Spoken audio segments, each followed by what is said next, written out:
Adventures, and with me is...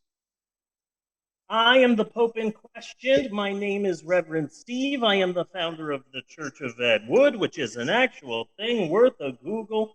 It is episode 412 of the podcast. Don't question it. Why would we lie to you? We have a podcast.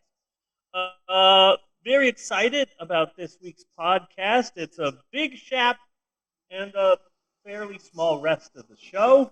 Really excited about this week's shap. It is a shapquel, A which we have Shapquel. past. It's a sequel to a shap. And then next week, I've figured out another interconnected shap. So we'll be doing what I believe will be the first shapology. 3 shaps that are interconnected. We will be talking more about this week. This week we will be talking more about the situation in 1979, which caused Norman Fell to be screwed. It's all one specific executive's fault. And then next week, we're going to continue discussing that. It's going to be very exciting. So, yeah, we've got a big show, and I'm pretty excited. I was going to sing a song to start off the episode, but I don't remember what song I was going to sing, so I guess I'll just skip it. Yeah. Oh, wait, no, I want to sing, I didn't want a song until you said you were going to sing a song, and, now I kind of need a song. It was a lullaby. It was a lullaby, and I don't remember what the lullaby was. But, oh well, we're going to skip it. I'll try and figure it out maybe for later. I just shaved my legs. They look amazing in the pantyhose I'm wearing. Really happy about that. Anyway, let's get to it. Whenever I've shaved my legs, I have cut the living shit out of them. Oh, I didn't cut them at all. I'm really happy about that. I really thought that it was going to be a horrible situation. I was going to be bleeding like crazy, but no, it turned out pretty darn good. Yeah, so I might as well use a cheese grater. Yeah. Mine turned out all right, so I'm happy with that. No problems there. So, okay, let's do this. Bonnie! Yes! This is the 10th week of our summer-long deep dive into IMDb's list of the 100 worst movies of all time, and I thought it would be hilarious fun to do a deep dive into the 100 worst movies of all time. I thought it would be so much fun, a rip-roaring, exciting summer. But instead, it's been a cinematic trail of tears that I'll need years of therapy to get over. Yes. So, thanks for that, Yui. Now, at the top of the show, what I've been doing lately is I've been discussing one of the 100 movies on the list that we will not be watching this summer because we're not doing 100 episodes in a single summer, so we can't do all of the movies on the list. But not this week. This week, I want to talk about the films that are on IMDb's bottom 100 list that we will not be doing because we already did them. 1, 2, 3, 4, 5, 6, 7, 8, 9. 9 movies on the IMDb bottom 100 list we have already done on the podcast way before this summer. That's a hell of a number, though. It's pretty impressive, yeah. It's pretty impressive. And not only that, I did the research and found out the episodes. Oh, wow. Okay. We did them in. For any The Pope on Film completists out there that just absolutely have to really complete the summer, you can go back and watch some of the episodes that we have already done. For example, I have them in order of where they fall on the IMDb bottom 100 list and not when we did them on the podcast. So, starting from the top and going to the bottom, and also, I still find this absolutely fascinating, but IMDb's bottom 100 isn't a concrete list. It keeps changing. New movies are added, new movies disappear, and so the numbers of where a movie is on the IMDb bottom 100 change all the time. Some of the movies that we've already done on the podcast have already disappeared from the IMDb bottom 100 or have had their number changed. So this is the number that they were on in the IMDb bottom 100 list a week ago. So here you go.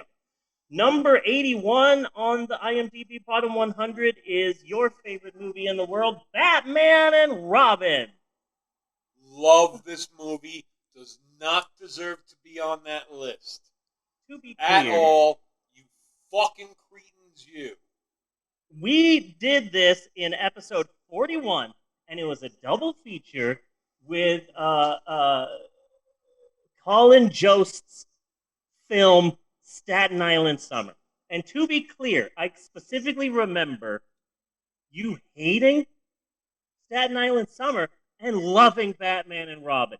So I just want everybody watching or listening to this to know that Bunny loves Batman and Robin, but did not like the SNL fest that was Staten Island Summer, and that's just a travesty in my yes in my mind. But that's beside the point. Bella, what are you looking for? What are you looking for? Mom had the gay glasses last. So ask Mom. I do not have the gay glasses. So that is episode 41. You can track that down. It's a double feature. We've done some of those, not a lot. So there you go. Number 74 on the list is The Room. Tommy Wiseau. We did that in episode 132. That was over 4 years ago that we did The Room. Yes. Funny story, Mark. So there's that. Number 70, which I still think is a travesty, is the 1990 Captain America movie, and that was the impetus for the entire summer. We did that recently. We did the 1990 Captain America movie, and I said, this is on the IMDb bottom 100 list, and I don't think it should be there. So that gave me the idea of what other movies are on the IMDb list that aren't that bad, and then what movies are on the IMDb list and why are they bad. And that is, so Captain America gave me the idea for the entire summer. And it's not great. It's not a great film, but also it's not that bad. It does not deserve to be on the list. Yeah, in all honesty, it's not that bad. Number 50, the Emoji Movie. Boom! Episode 162. I defended that movie just like I did Captain America. The Emoji Movie, a lot of people like to make fun of it. Oh, it's a movie about emojis? How dumb. But it's not as bad as a lot of other kids' movies that I've been forced to watch. No. You know? It's right about the middle of the road as far as kids' movies go. It's not like the worst kids' movie of all time. Have you seen Food Fight? Yeah, really. Jesus. Or what's this new one that everybody... Luca? The Mitchelsons? I watched some of that. Oh, the Mitchells versus the Machines. I thought that was cute. Yeah? I thought it was kind of annoying. I thought it was cute, but also, like, I'm a dad, and it seemed like the movie was just for me. Yeah. Especially because I have kids that are, you know, in college, going to college, graduating college, and, like, I barely see Emerald anymore, so, like, I understand how the dad felt in the movie, and so it really spoke to me. Hi, Eleanor. Hi, Eleanor. Hi, other mother. Hi, other mother. Thank you. So, not dad at the moment. Sometimes, dad, like, every time,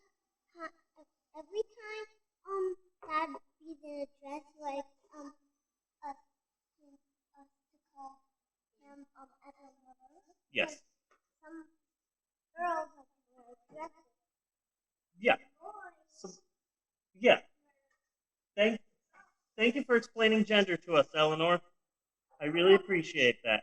To be clear, when I have the kids try and call me other mother when I'm in the outfit and everything, it's less about, I want you to refer to me by this because they use these proper pronouns and all this sort of stuff. It's more along the lines of, what if I'm covered up, if I have my face covered up and I'm trying to pass and I'm in public, and suddenly a kid comes up to me and goes, Dad, I want to show you something, Dad.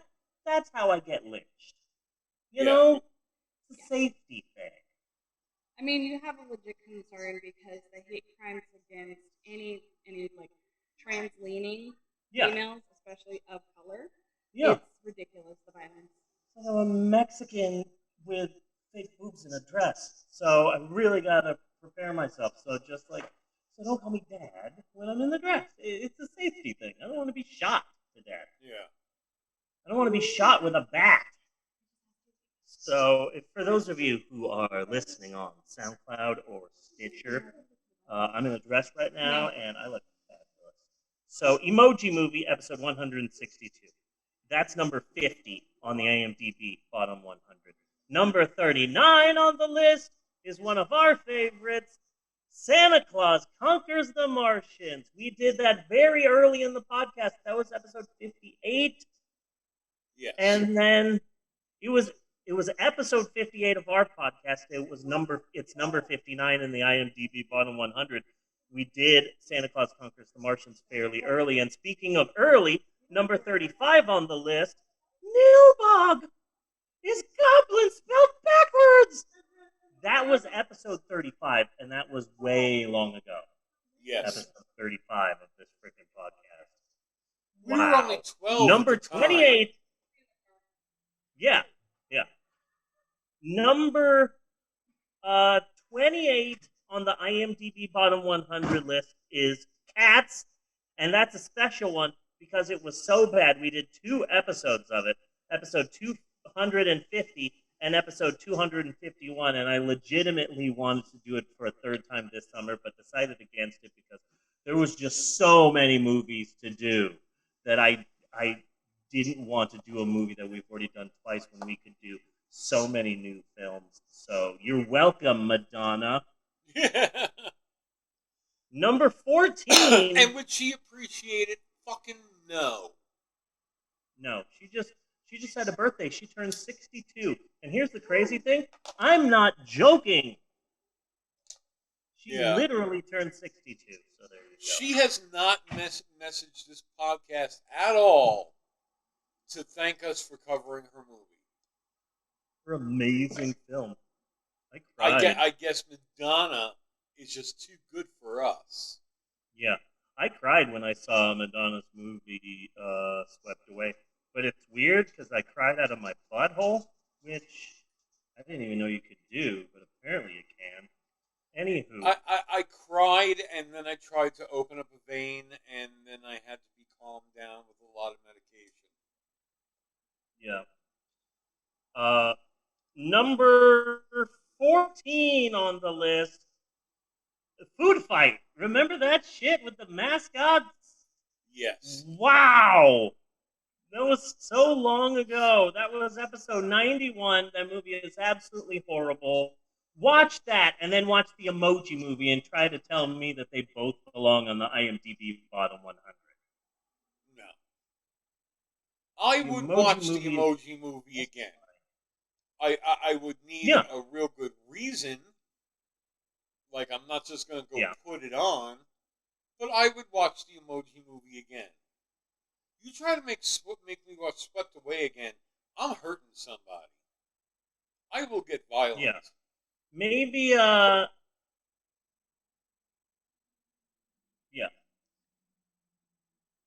Yeah, that's understandable. Oh, okay. Do I have you? Yes? Okay. Yes, you do. You did lag out there a little bit. Yeah, okay. And finally, number 3 on the list, and it's impressive that it's still on number 3. Manos, The Hands of Fate. That was episode 210 of our podcast, and we saw a super high definition restoration of Manos, The Hands of Fate. And my theory was, in HD, the movie is a whole lot better, and I'm not sure if my theory was correct, but it was a lot of fun to do Manos, The Hands of Fate. And I like that. So episode 210, be sure to check that out. So, those, good sir, are the movies that we didn't do this summer in our deep dive into the IMDb Bottom 100 because we've already done them. We totes already do them. So if any of you listening are like, hey, Hey guys, why didn't you do The Room? Well, shit. Episode 132. Go listen to it. We're on Apple Podcasts, Google Podcasts, YouTube, SoundCloud, Stitcher, Twitcher, the iHeartRadio app, and wherever you listen to podcasts. Bitches! Yep.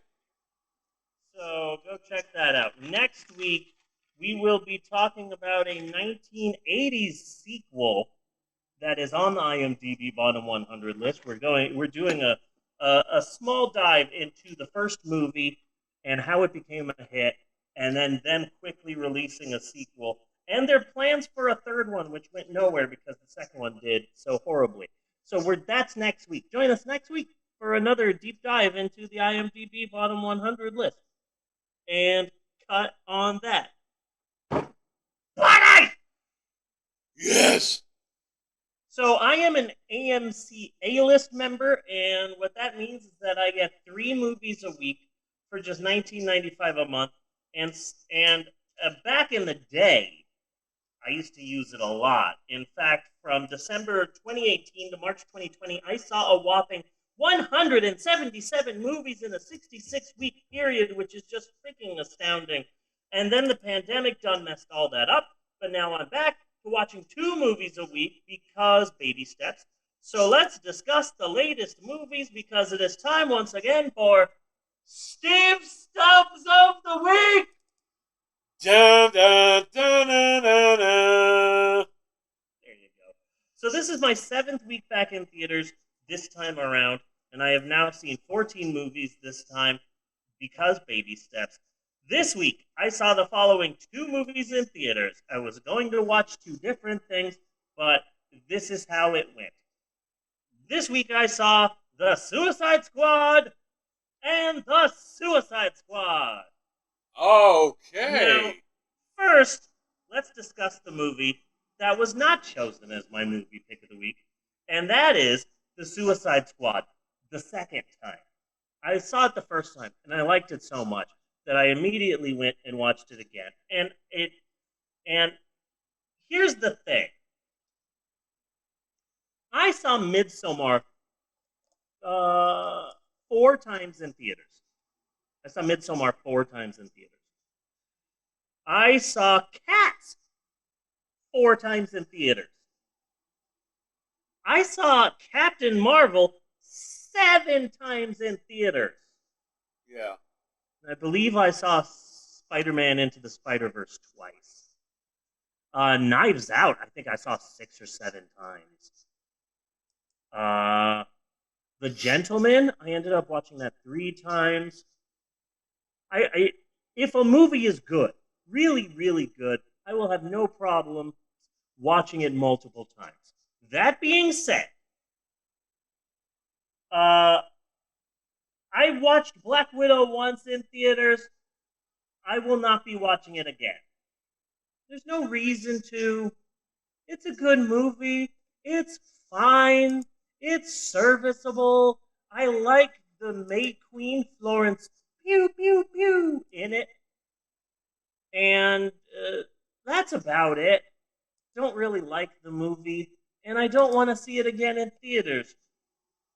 But I'll see The Suicide Squad a freaking million times in theaters. Really? I saw Black Widow, and no, I was not a fan. Yeah, I liked Florence Pew Pew Pew in it, but I see no reason to watch it again. I'm not interested in watching it the second time. But The Suicide Squad, shit, son! I will watch that a bajillion times in theaters, and I have no problems with that. Really? At all. Yes, absolutely. So that's the movie that I did not choose as my movie pick of the week. And finally, the Steve Stubbs movie pick of the week is The Suicide Squad! Okay. So what a surprise! So spoiler alert for anyone who hasn't seen The Suicide Squad. Here's a spoiler. Harley Quinn's in it. What? Shocker! And everyone said John Cena was in it. I didn't see him. No. Didn't see him. There was one character that was talking, and I saw an invisible body, but I didn't see John Cena. That's a wrestling joke. But anyway. One thing that I like, and this is a small time spoiler because I am spoiling something, but also it happens 9 minutes into the movie, so it's not that far of a spoiler. They do a Psycho. Now, and I was telling Natasha about this, and she's like, "What do you mean doing a Psycho?" And I explained it to her that, like, oh, Psycho starring Vivian Lee. Vivian Leigh? Vivian Lee? Janet Lee. Janet Lee. Starring Janet Lee. Psycho. It's all Janet Lee. It's gonna be amazing. You're gonna love it. Janet Lee. And then like 25 minutes into the movie, she fucking dies. And you go, what? Who the fuck? What's happening now? And then it shifts focus to the people who you will actually be, who are actually the stars of the movie. Yes. Quentin Tarantino did that with Death Proof, and I really like that. You really get to know these characters, and then they die like, 45 minutes into the movie, and you're like, fuck, okay. And then here's this whole other group of people. I hated them. I hated that whole first group of girls. Yeah. So bad. They were so obnoxious that I really, really enjoyed seeing that one take a tire to the face. Yeah. And which is kind of what I love about Death Proof, because then you come into the second round of girls, and I fucking love them. Yeah. Yeah. I love them so much. I love that whole movie. That whole movie is really good. Really, really good. The movie was so good that in certain foreign markets, they dumped the Grindhouse shit and just released it as Quentin Tarantino's Death Proof. Yeah. And in Grindhouse, there's a scene where the girl's like, "I'm gonna give you that lap dance," and then there's a scene missing, and then it cuts to after the lap dance. But in the foreign markets where they just got it as a standalone film, the lap dance is in there. Yeah. And it's really interesting. So anyway, I'm so fucking disappointed, man, because I had a cam rip of Grindhouse, and that's freaking wonderful because you get the audience when it first came out, and this was cam rips tend to suck, but this was this was just awesome. You're sitting there, you're watching the movie, people are getting up and getting popcorn, and they're shouting lines at the fucking screen, and I was like, this is perfect. Yeah, that's the 100% best way to watch a freaking movie. To watch that movie. Yeah. Because you need the audience. Yeah. So they do a Psycho like 10 minutes in the movie. In the beginning, you meet this one badass character. And that badass character joins the Suicide Squad. And, you get to know the characters, and here's all of these people. And then 10 minutes into the film, there's the credits. And now here's the people who you will actually be paying attention to. And I really liked that. Some surprising people die in this.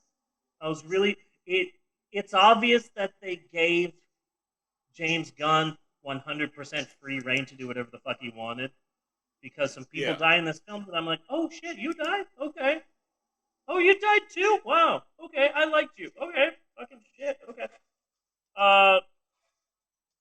And good for you, John Cena. Shit. You were amazing in this movie. And I saw the Bumblebee movie, which somehow was a Transformers movie that didn't suck. And you were all right in it.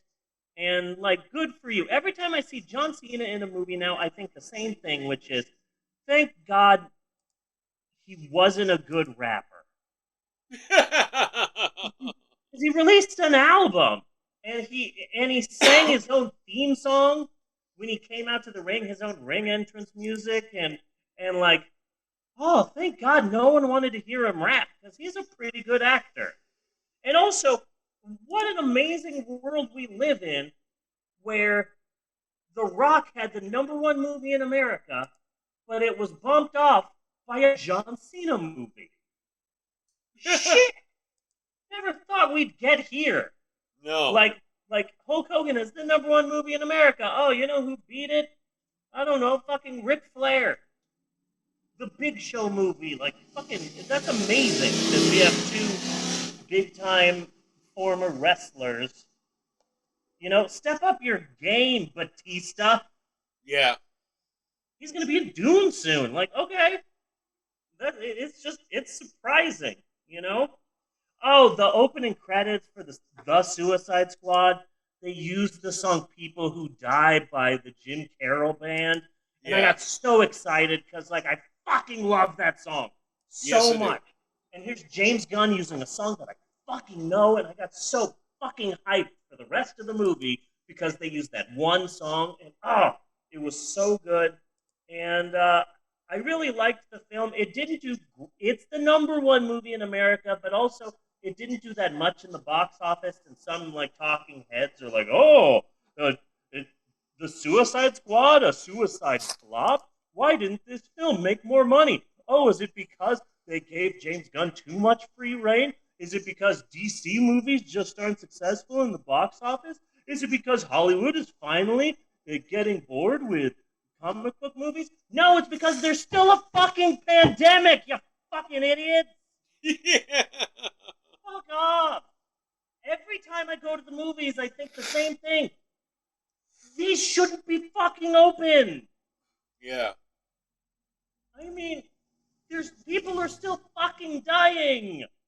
Yes. It's fucking ridiculous. That's why the Suicide Squad didn't make as much money. It's because as much as society wants to ignore it, the pandemic isn't fucking done. No. Fuck.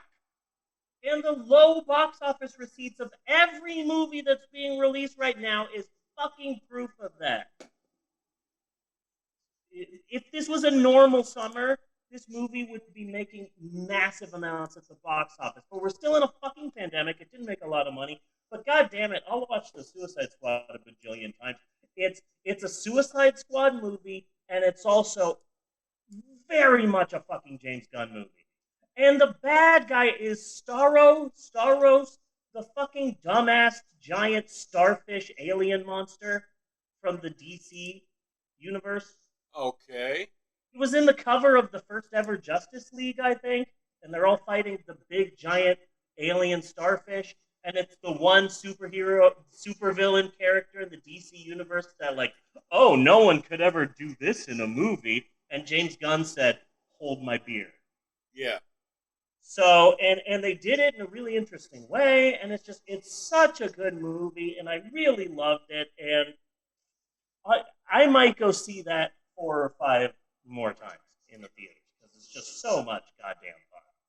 It's a DC movie, so I don't want to like it, but it's James Gunn, so I think I'm gonna. It's so good. I've heard nothing but good things about this movie, and I find that rather upsetting. Technically, it's James Gunn's second DC movie because I know it's not a DC movie with finger quotes. I know it's not technically a DC movie, but we all know what he was trying to do with Brightburn. Yeah. We all know who that's supposed to be. There's no beating around the bush. The Suicide Squad is James Gunn's second DC movie.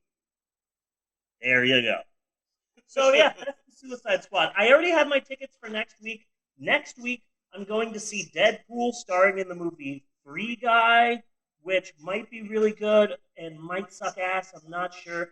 And the Aretha Franklin biopic, Respect, starring a woman that is already Jennifer Hudson, and already they're saying an amazing performance, incredible. I smell Oscars. Will this sweep the Oscars? And apparently, we've all just ignored the fact that her last movie was as a singing homeless cat with a perpetual runny nose in one of the worst fucking movies of all time. But yeah, I guess it's Oscar season for Jennifer Hudson.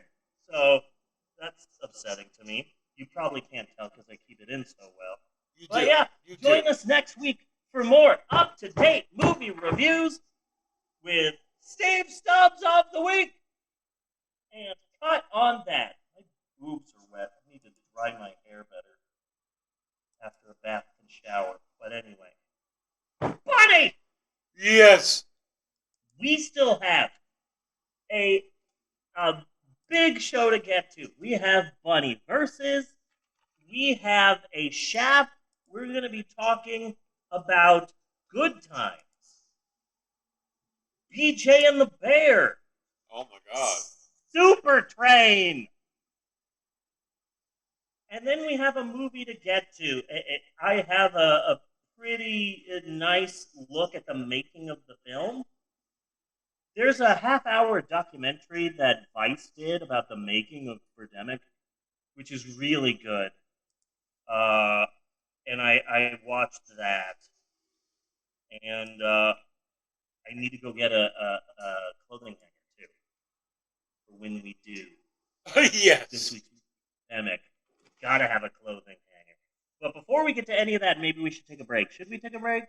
Maybe? We should take a break. Okay, I concur. We're overworked. You're all sweaty. Yeah, I understand. We will be right back with more of the Pope on Film after this. Do do do do do do do do do do do do do do do do. Skitty bop do out and break. Break.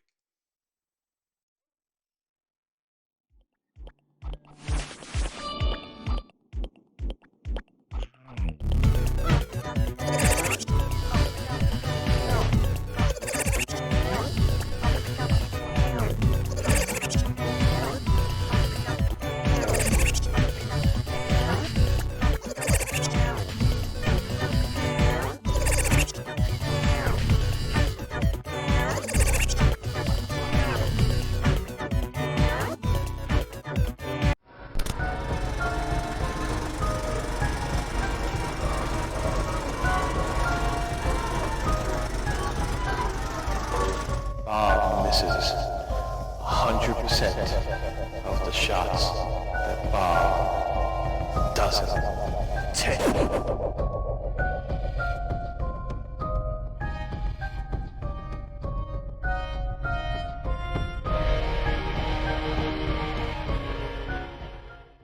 Hey, stick around. We'll be right back with more.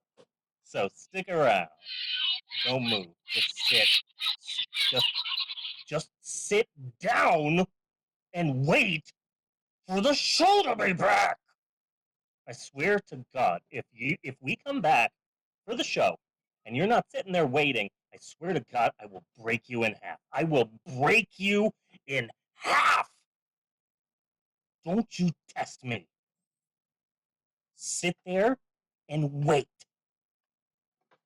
Grr!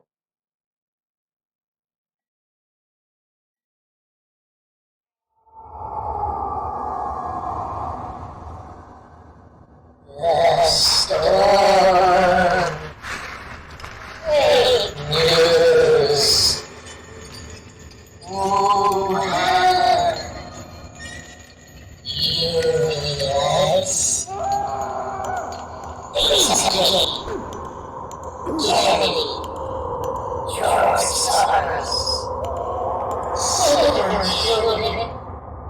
Save the children. COVID-19, industrial money, the great awakening, the global cause, coronavirus, T-state,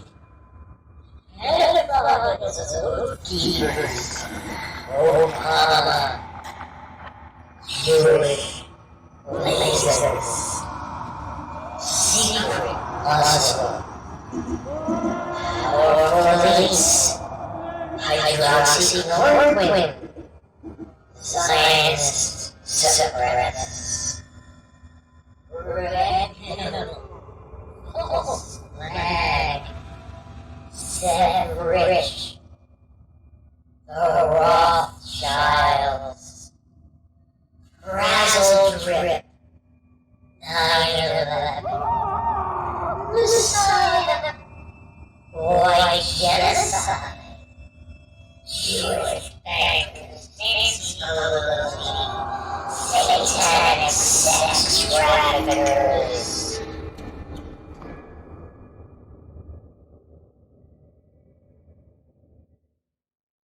This is it! We got stories for our grandchildren! Much later. Hey, Grandpa, tell me about the time you committed treason. Well, our president was a racist and a rapist, and he lost re-election.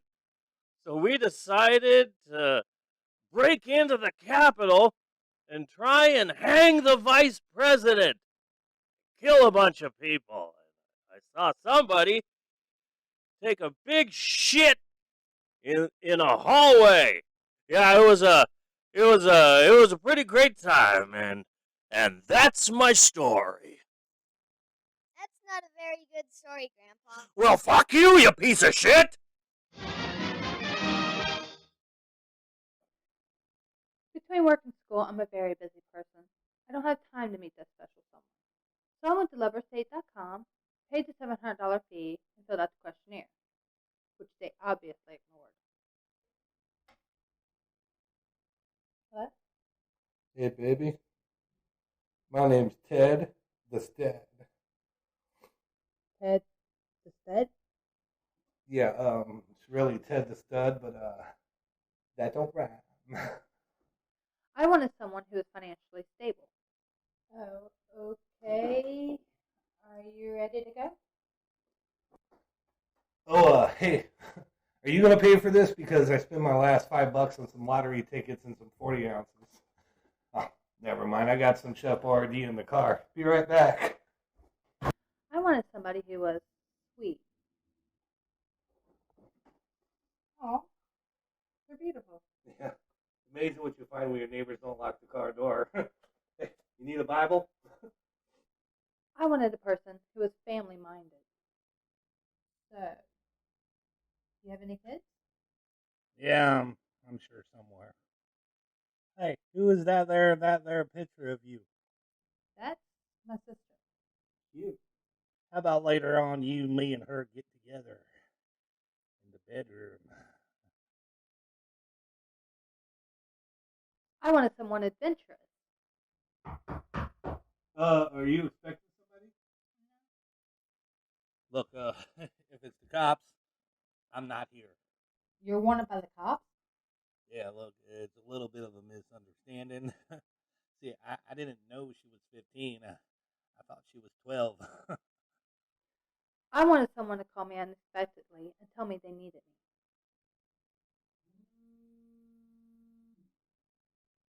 Oh.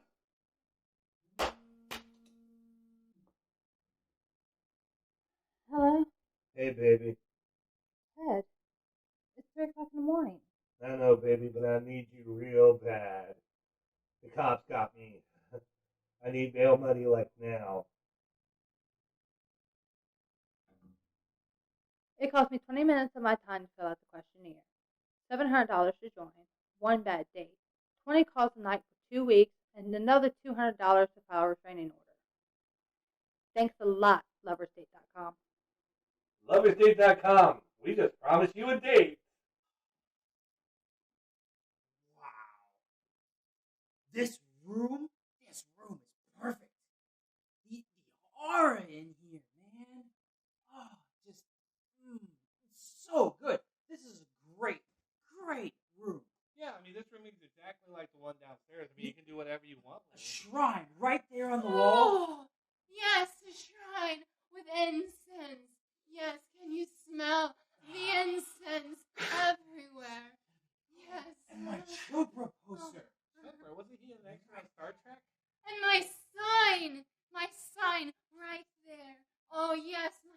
we'll have to move the TV.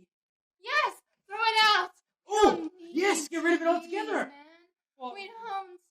You don't need a TV downstairs if you don't want it. No, that TV. Yes. That TV? Yeah. That one.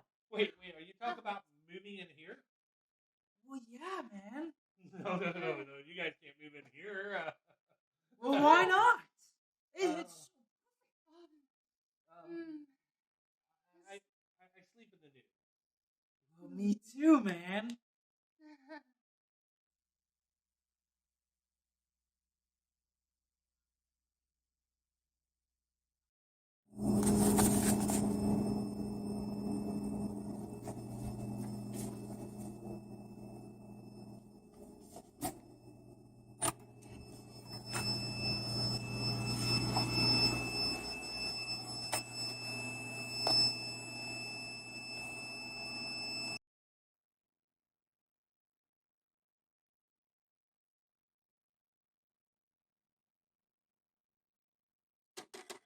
Rebels! Rebels! You can't tell me what to do. You're not my dad.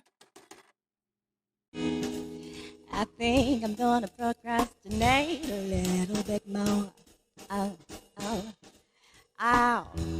Hitting open strings without my right hand. Using my left hand, singing. I need to quit singing so I can start drinking. Here I go.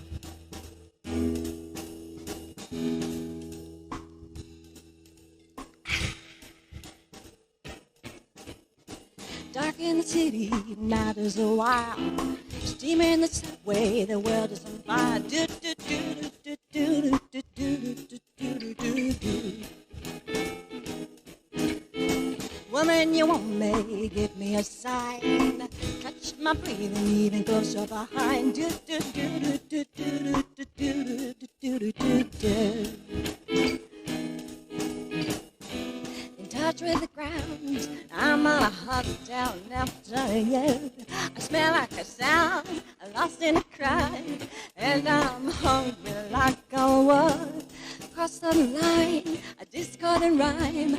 I'm on a hunt down after you. My mouth is alive with juices and wine, and I'm hungry like a wolf. Ow!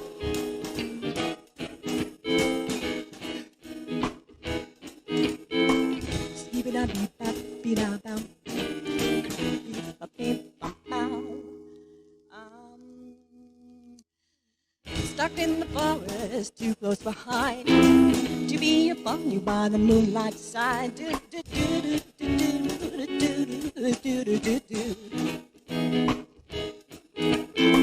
How about drumming on your skin so tight? You feel my heat, I'm just a moment behind. Do do do do do do do do do. In touch with the ground, I'm on a hunt down after you. I smell like a sign, I'm lost and I'm found, and I'm hungry like the wolf. Astride of the line, a discordant rhyme, howling and winding after you. My mouth is alive, I'm running inside, and I'm hungry like the wolf. Hungry like the wolf, hungry like the wolf, hungry like the wolf, hungry like the wolf, hungry like the wolf, hungry like the wolf, hungry.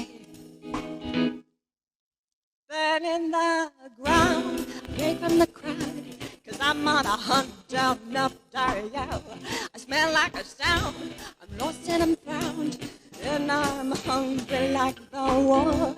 I'm out of line, it's discordant rhyme, 'cause I'm on a hunt down after you. My mouth is alive with juices and wine, I'm hungry like the wolf.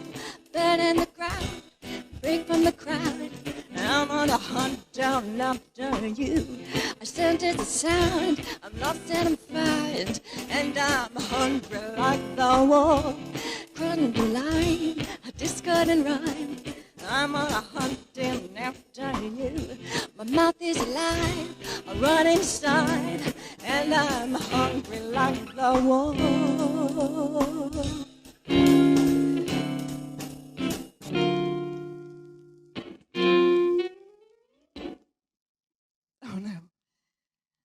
bust a sweat doing that song.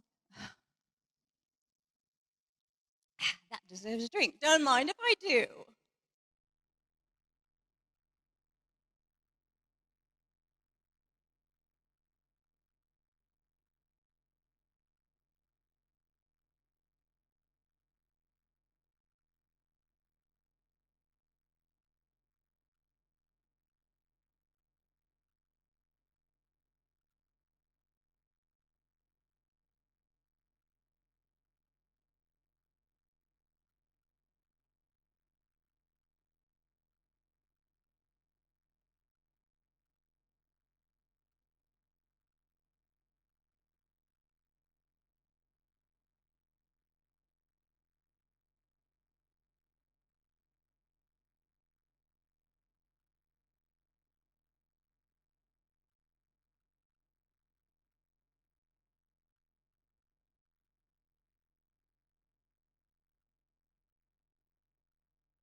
Judge me by my size, do you? My penis you have not seen. Huge it is. Yes. Suck it you will.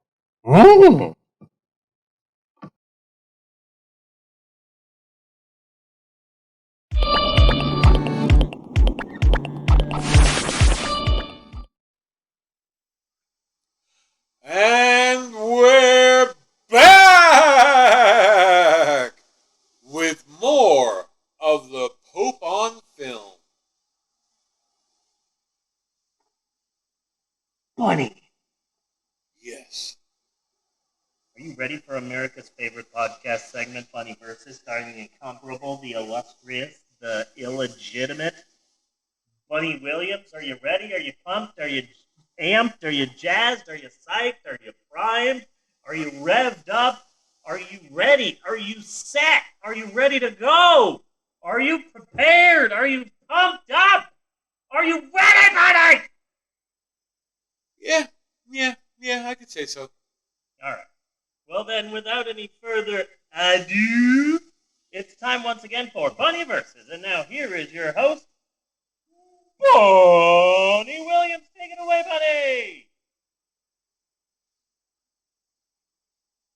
Cuomo resigned. Oh, yeah. I still want to know why he's not in handcuffs. Because white people can get away with so much. So much. It is astounding. We go through, he should resign, he should resign, and the whole time I'm like, no, he should be arrested. Yeah. That's what should happen here. He shouldn't, just lose his job over gross sexual harassment. And then he's got his brother on TV covering up for him by not bringing up the allegations. It's so fucked up. Yeah. It's so incredibly fucked up. Yeah. Fucking Cuomo. Forgot about Columbo this week. It's crazy. So much is happening right now. Yeah. And, I don't even know what to say anymore because we're pretty much dead as a species. So I'm having a hard time with how much of this shit matters. Yeah. We're not going to be able to do anything about it. I want to live in a universe where the first Fast and the Furious movie bombed because, what's the plot? Stealing VCRs. Okay, that's fucking stupid. But then they make 10 Barb and Star movies. Yes. And each one is crazier than the last. Oh, Barb Star in space. Barb Star fight Nazis in on the moon. You know, that's what I want to see. Yeah. And then there's like a spin-off. So instead of Hobbs and Shaw, we just get Talking Club. Yes. So that's what I want. That is what I want. Yeah. And let me tell you something. All this summer, we've been placing Barb and Star in movies. I don't think we did it last week, but Alone in the Dark was so bad that we just didn't do it. But let me tell you, how much better is Barb and Star? How much better would Birdemic be with Barb and Star in it? Oh. Every movie needs at least some Barb and Star. It just does. I am sorry, this has been scientifically proven. There have been studies. Okay? Like, oh my God, there's these birds. Do you see these birds? Oh my goodness, why are these birds attacking? I don't know. I don't know why these birds are attacking us. They're going to get in our hair. They're going to get in our hair. Oh no. I'm not wearing my running culottes. Oh, you know who could stop these birds? Maybe they're just hungry. Maybe we should get them some bird feed. Maybe we just need to get some bread. Oh no, let's go to the bread store. You know who would be able to stop these birds? Don Cheadle. And that winds up being true. It turns out the birds were just hungry. Barb and Star feeds them, and they go away. Yeah, and then they leave. Yeah. Love Barb and Star. Oh God, I love everything so about much. that fucking movie. Love that movie so much. Talking Club. That's the spin-off. Good fucking movie. So I've been sick this week, Bunny. Have you? No, it's not the COVID. No, it's not. I got tested yesterday. I got 3 different tests yesterday, and I passed all of them. So it's not COVID. I'm just sick. It's just fucked up. It's just fucked up because from like 1900 to 2019, you go, oh, I got sick. That's fine. Everybody gets sick. Everybody gets sick a couple of times a year. You take some medicine, you lay down for a little bit, and you're fine. Getting sick is a part of life. And then 2020 hit, and suddenly it's like, I've got a sniffle and a slight cough. Oh my God, I've got COVID and I'm going to fucking die. Yeah. And it's like, no, you can still get sick. And it's not COVID. And I feel like when I'm saying that, I'm saying it to society, but also secretly to myself, because I am one of those people. I am one of those people now, apparently, where it's like, my stomach hurts. Oh my God, I've got it. And it's like, no. You still get sick. Not everything is COVID. And so I've been sick this week. I've been pooping like I've got something to prove. I have been pooping as much as Michael Phelps is winning gold. If anything, it's impressive. I've got some. My poop is like impressive right now. Yeah. So I got that going for me, which is good. But also like I was getting sick, but also I was barely eating. So, but I've also lost a lot of weight. So hey, not eating has its benefits. There's also the fact that a couple of days ago my allergies were like killing me because just the cats. Yeah.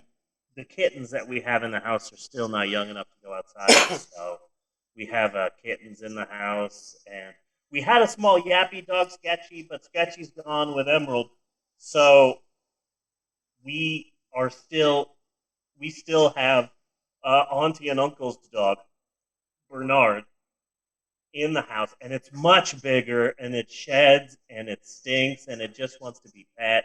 And so my allergies have been through the roof, and so my wife said, why don't you take an allergy pill? And I said, I don't think I should take an allergy pill because, as you and I both know, for whatever reason, my body chemistry makes it so that every single solitary allergy pill I take is basically 3 roofies. So maybe I shouldn't take an allergy pill. And my wife said, but it's really bad right now and you're suffering and maybe it's just worth it. So I took an allergy pill. And I swear to God, I was groggy and fucked up for 2 days after that. It's okay as long as you don't get fresh with yourself. Right? So, and then there's also the fact that my wife and I are actually drinking like adults now. Yeah. For the longest time, I'll have 2 or 3 Coors Lights, or I'll have a Corona. But now suddenly, my wife is making, we've got scotch in the house and whiskeys and different types of whiskeys, and we'll look up recipes and we'll make them. And we just bought a bunch of alcohol to make mudslides. And my wife sometimes now Twitch streams video games, and they get a little bit of views. But you know what gets a lot of views? Her and I drunk off our ass and me in a dress drinking at 1 a.m. Apparently that's what people want to see. So it's like my body is like, oh my God, we're Jack Donaghy from 30 Rock drinking. What happened to the Miller High Life? Yeah. So my body's getting used to that. So if I see you or Tasha pop up, if I get a notification, I might not necessarily actually be watching, but I will put a body in the room. Good. I appreciate that, because that helps. Natasha gets upset when, she bought this expensive camera that I'm using right now and an actual good microphone that won't whiff off out of the window while I'm driving. And so she spent money and she's trying and she's reading books and she's watching videos trying to learn how to be a successful Twitch streamer. And I was like, you're reading these books and you're watching these videos to learn how to be a Twitch streamer. Let me tell you how. Lose the shirt, wear a spaghetti strap. Yeah. You're a white woman with huge boobs. It's really simple. Yes. I'm sorry to have to say that. I'm just being a realist. This is the way you become a successful Twitch streamer, but hey, what do I know? But she tries really hard, and she said to me, hey, do you want to drink tonight? We can stream. And I'm like, I'm not feeling it. I'm sorry. And she says, it's okay. It's just that I don't think that I alone am charismatic enough to be successful. But when you and I get together, we're wonderful and people want to see that. And that really, I felt that in my heart, Yeah. That is, thank you. That is very sweet of you to say. So my wife's trying really hard, and I've been sick, and it's not COVID. And also, this is weird to say, but I'm freaking out, and that's exciting. Yes, you are. I'm out. And I came out on Twitter, and that wasn't a big deal because it's Twitter, It's Twitter. And some people were like, hey, you look great, and I support you, and that's fine. But not a lot of people cared because it's Twitter. So that was nice. It's like yelling, I'm gay and I'm proud in a busy New York City street. That's me coming out on Twitter. Okay, nobody cares. But still, I get the pride and joy and happiness of saying, I just came out. Sure, nobody cared, but I did it. So then after that, I came out on Instagram, and a lot of people who I knew, schoolmates and people I used to work with, saw that and supported me there. But the last one that I was really scared about was Facebook, because I've got family there, people who I barely know, people who saw my story times in Norman and might not know all of my backstory, and But I do say, I've been saying this to myself, through my entire experience with coming out about my pansexuality and my gender fluidity, is that if you really know who I am, this ain't too fucking surprising to you. Yeah. You know? If you really know me, you'll be like, oh, I'm gender fluid and sometimes I'm a woman and I wear a dress. And it's like, oh, yeah, in other news, fucking water is wet. What? So, but still, there's a lot of people that don't know me that well who say that they know me. And so I was worried about coming out. And so I finally came out on Facebook. I got the Instagram story and I just, do you want to post this to Facebook? And it's like, oh, that's frightening of an idea to think about. And I was like, honey, it wants me to share this to Facebook. Should I? I'm a bit worried about that. And she's like, it's up to you. And I'm like, yeah, let me just think about it.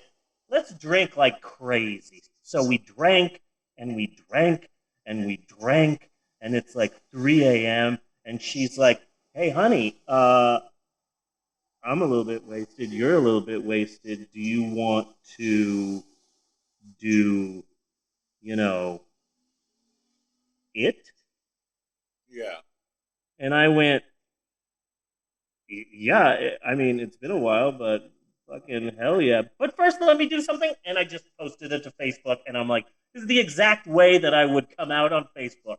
Drunk at 3 a.m, right before my wife and I are going to snuggle. Yeah. So I did that. And now I'm out. And that's been exciting. One of my friends on Facebook, we used to work together, and he had a kid right around the same time that we had Bella, and so he is a super far right winger, and he's the one person, and I think a lot of people have this. He's the one person where he's super far away from your political beliefs, so much so that like he's kind of, sort of, almost crazy, so much so that maybe I should unfriend this person, but also he's kind of a family friend, so I've got to keep this person as a friend on the social media. I think a lot of people have that. Yeah. I think. But he posted about me in a dress, and I was like, shit. Fuck. This is it. Finally, the blowback that I have been fearing. This super far right-winger who hates libtards is going to, tear me a new one. And he wrote, I have found that during this time of social and political chaos, when all of us are dealing with this pandemic, a lot of people have spent a lot of time by themselves and have found time to reflect on who they are and who they want to be. I've seen a lot of people in my life go through some pretty drastic changes due to this pandemic, and you are obviously one of them. And let me just say that I commend you for being brave and living your truth. And I was like, oh, fucking shit! Yeah. Oh my God! I thought you were going to start saying, you look nice in a dress, you queer, drop 2024! But no, he was really nice and respectful, and I'm like, fuck it, okay. Yeah. Yay, I consider that a personal win. So now I'm just out about the fact that, hey, sometimes I wear a dress. Fucking not a big deal. It's 2021. We're in the future. Women can wear pants. That was a huge plot point of the freaking Jungle Cruise movie, that women used to not be able to wear pants, so it shouldn't be a big deal. Then I want to dress up and look fucking pretty. So, I'm going for an Ed Wood thing, where it's like, I'm a man, and I've got a drink in my hand, a tumbler of scotch, and I'm drinking, and I can drink you under the table and kick your ass. And also, I'll be a beautiful woman doing it. Yeah. Is what I'm going for. But let me tell you something. I had no idea how expensive big boobs are. So I went for smaller ones, and I had a couple people that said you should go bigger, and it's like, you know how much fake boobs my wife's boob size cost? It'd be like $250. to get my Really? wife's boobs. Yeah. These here were like 40, and these are like nothing. These are like a small handful. I wanted to get my wife's, and I'm like, oh man, I'm going to get like Natasha's size boobs. How much are these? Shit. Okay. Well, I had no idea how much fake boobs cost, so it's a whole new world. It's a different world now. I'm learning so much stuff. I shaved my legs today so they would look better in pantyhose, and they feel so nice, and I love them. And I have all these dresses now, and I just feel really good about it, and I'm really happy that I have kids who support it and aren't creeped out by it. And I have a wife that loves and supports it and is teaching me things about hair and makeup and dressing nice. And so sometimes she dresses nice because she sees me dressed up so nice. And it's like, oh, hey, I want to dress up nice too, like my husband, and really nice and sweet. And so that's been me. How are you, Bunny? I am good. I am good. Pantyhose, the couple of times I've worn them, is a very interesting sensation.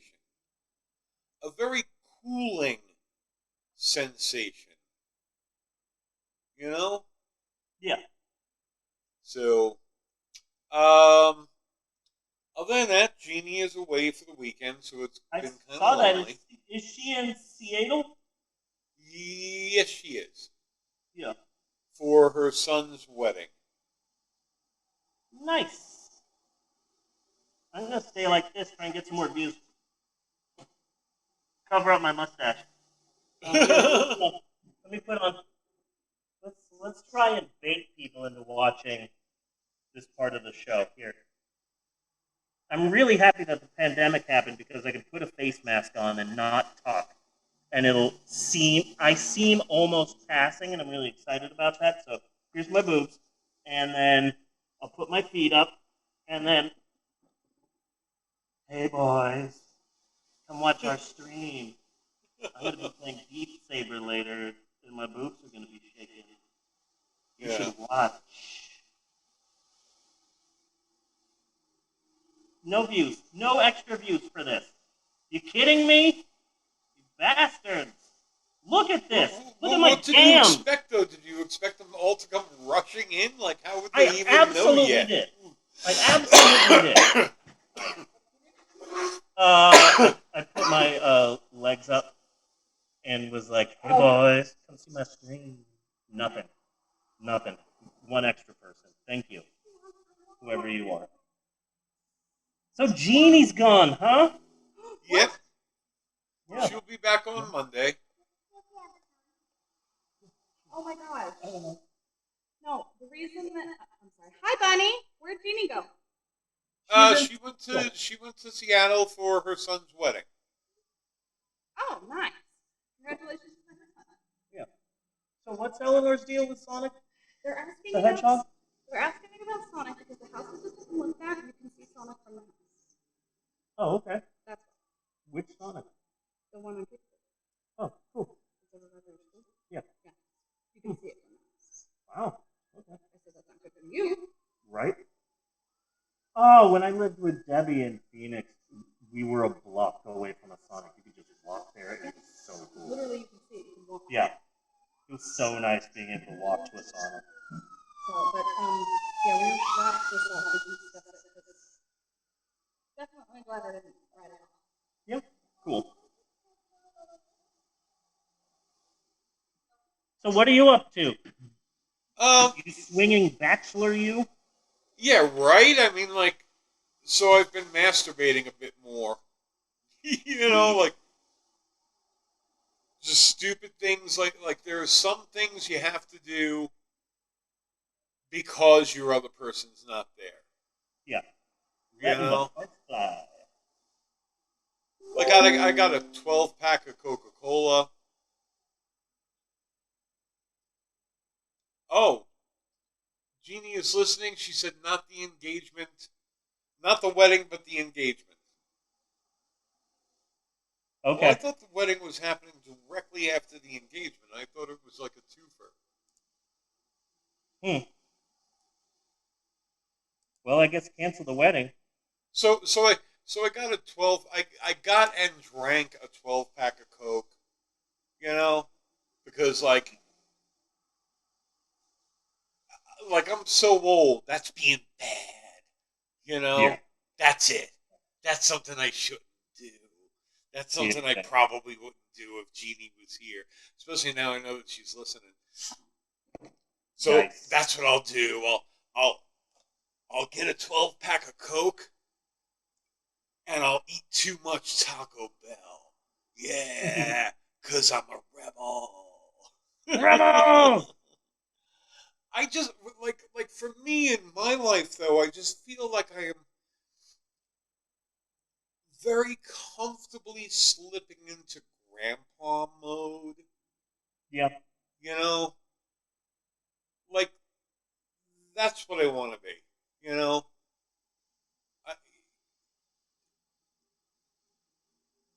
Grandpa's just looking forward to his retirement, whatever the fuck that might be. Yeah. You know? I understand that. I odds are that will be heat stroke, but one of the reasons why I came out is because the pandemic has taught me that comfort is the most important thing in my life, and I never want to fucking wear jeans for the rest of my life. Yeah. That before the pandemic, I would go out and I was like, okay, let me wear jeans. They're uncomfortable and I fucking hate them, but I'm going out. Let me wear jeans. And then the pandemic happened and the lockdown happened, and I'm wearing nothing but like sweats and pajama bottoms every day for a year. And then suddenly things are going back to normal, and I look at the jeans and I'm like, no, I don't want to wear jeans. I hate jeans. Fuck it. I've gotten to an age where the most important thing to me right now is just my comfort, and I don't care about what anybody else thinks. And it's like, fuck it, I'm going to be in a dress. I don't give a fuck. You know? Yeah. So it's like I understand that. Like I finally reached the age where it's like I don't really care what other people think. Yeah. Yeah. I'm happy about that. Oh yeah, I definitely do not care what other people think. I more view myself as a consciousness in a meat vehicle. And I'm okay with the meat vehicle it's in. I'm not thrilled with it. It's very much like the car I drive. You know? Yeah. Yeah. If you take a look at my car, nothing fancy. It's had a cracked windshield for like over a fucking year now. You know? And that's fine, because it gets me to where I'm going. And I spend more of my life in my head, you know, where like in most conversations, it's like what have I basically been thinking that week, you know? Yeah. So that's it. It's like I got stuck in a particular body, and I'm okay with that, you know. Doing anything about it would be like an effort I don't want to take. You know what I mean? Yeah. But if you want to put chrome wheels on your ride and a nice hood scoop, go for it. Yeah.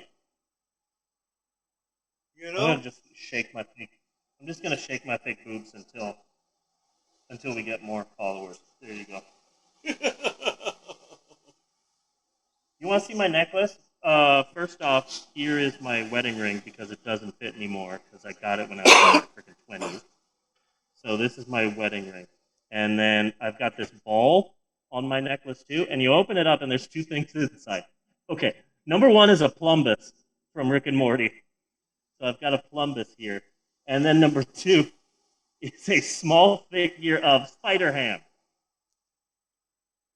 And it's both of those are in a ball that I wear around my neck. So that's my jewelry. I love it. Yes. Yes. So, been watching a lot of Batman 66, and it's just brought back a lot of really good memories. Yeah. Every episode is basically the same episode. You just swap out the bad guy. Yeah. One night, Bella and I stayed up late, and Bella started watching these compilations of different Jokers throughout history. And they kept having to pause them while I explained to them, like, Dad, what the hell is Batman Beyond? Who's Tim Drake? And I'm like, okay, that's a whole thing. Okay, let me explain that. And then it's like, wait, who's Jason Todd? And what's the Red Hood? He doesn't even have a hood. He's got a mask. And I'm like, okay, that's also a whole thing. Let me explain Death in the Family to you. So it was this whole thing. And they started watching these different Jokers throughout history, and I'm just like, I'm sorry, but my Joker has a fake flower that shoots acid and is hanging out in the abandoned amusement park. Yeah. My Joker is not gritty. My Joker is not like an intense, violent serial killer. No, my Joker tells you a joke and then hits you with one of those fist guns. You know, that's my Joker. My Joker has a bunch of puns and laughs a bunch and isn't some sort of twisted, demented fucking Charles Manson motherfucker. And my Joker definitely does not have tattoos on his face. And I was trying to figure out who my Joker is, and then it just hit me. God damn it! My Joker has a mustache, but this is a shitty show, and he refuses to shave his mustache for this shitty TV show. Yes. So just cover my mustache with face paint. Mm-hmm. That is my Joker. Yeah. My Joker's a freaking Mexican. That's my Joker. Cesar Romero, motherfuckers. See, I don't know. See, I just think that Batman and comic books in general are just really open to different interpretations, and I like to see different interpretations. And I like Batman and Robin because it's a throwback to Batman 66. Beyond the doubt. In the DC cinematic universe is hit and miss, and most of it's pretty shit, but the animated movies are all fucking amazing. Yeah. And they're all in the same universe, and so each movie is a continuation of the other movie. And now in those movies, they just did The Long Halloween as a 2-part film. And Jensen Ackles from Supernatural is now the voice of Batman. Really? Yeah. And it's like, good for him. Yeah, he's been doing pretty good, and he's on The Boys, isn't he? Yeah. In the upcoming season, that's going to be starting. He's a huge part of The Boys now, and it's like, shit, everyone's talking about that. Like, good for you, Jebsen Stankles. Yeah, I just don't want to learn your whole universe, you know? Like, yeah, I hear The Boys is good, but, like, I don't want to put in the effort, you know? Invincible is great. Now, that one, I want everybody to watch. Animated show, there's only like 8 episodes or some shit like that. Fucking intense. You watch the first episode, and you think that it's a cheesy superhero story, and then the ending comes, and it's a shocking ending. There's a shocking ending in the first episode, and then the rest of the season is fucking wonderful and incredible, and I want everyone to watch it. Yeah. Everyone. It's a really simple story, but with some really dark-ass twists, and I fucking love that show. But I haven't watched The Boys. Because I just got into Invincible. Now I gotta get into The Boys. Yeah. Also, it seems really gory, and I got kids. This is the reason why I never watch Game of Thrones. Really? Yeah, it's amazing. I even got to see Invincible. But yeah, I never watched Game of Thrones because it's like I can't be watching some sort of incest, violent, gory titty show every week. Yeah. With my little kids. Game of Thrones for me was more like, all right, you're asking me to remember who way, way too many people are. Yeah. In the midst of the apocalypse, like there's other shit going on. Yeah. I don't want. I'm sure it's good. I'm sure it's good. I just have not had any interest in it. You're not in the right headspace to get into a story about the Justice League, but they're all violent, narcissistic assholes. Yeah. That's understandable. We survived 4 years of Trump, and we're still in a pandemic. So I'm just not in the right headspace to watch the fucking boys right now. Yeah. I forced myself to watch Invincible, and I'm glad I did because that was amazing. But I can't watch the boys right now. I just can't. Although I'm really happy that Bones from the new Star Trek movies is doing so well for himself. Oh my god, that guy is fucking amazing. He was great in Thor Ragnarok too. Because I first noticed him he was in a couple of different episodes of Xena the Warrior Princess. Fucking Xena! He was in at least 2 episodes that I know of. Carl Urban. Yeah. And therefore that implies he was in at least a couple of episodes of Hercules. Yeah. But I didn't like Hercules. I liked Xena. Yeah. Xena Warrior Princess is the show that taught me that, holy shit, Sam Raimi has a brother that looks just like him. Oh my god, Jockster the fucking Mighty. I loved that whole character. Sam Raimi has a mini Sam Raimi that Sam Raimi puts in all of his shit. Yes, I know, yeah. That's what I love learned. Ted Raimi. Ted Raimi is more of an actor. Yeah. And God, he is in a million B-horror cult movies. Ted Raimi. And the first 3 Spider-Mans. Yeah. Yeah. He was like the second-hand guy for J. Jonah Jameson. He would pop up like, Jonah, we've got 2 different ads fighting for the front page.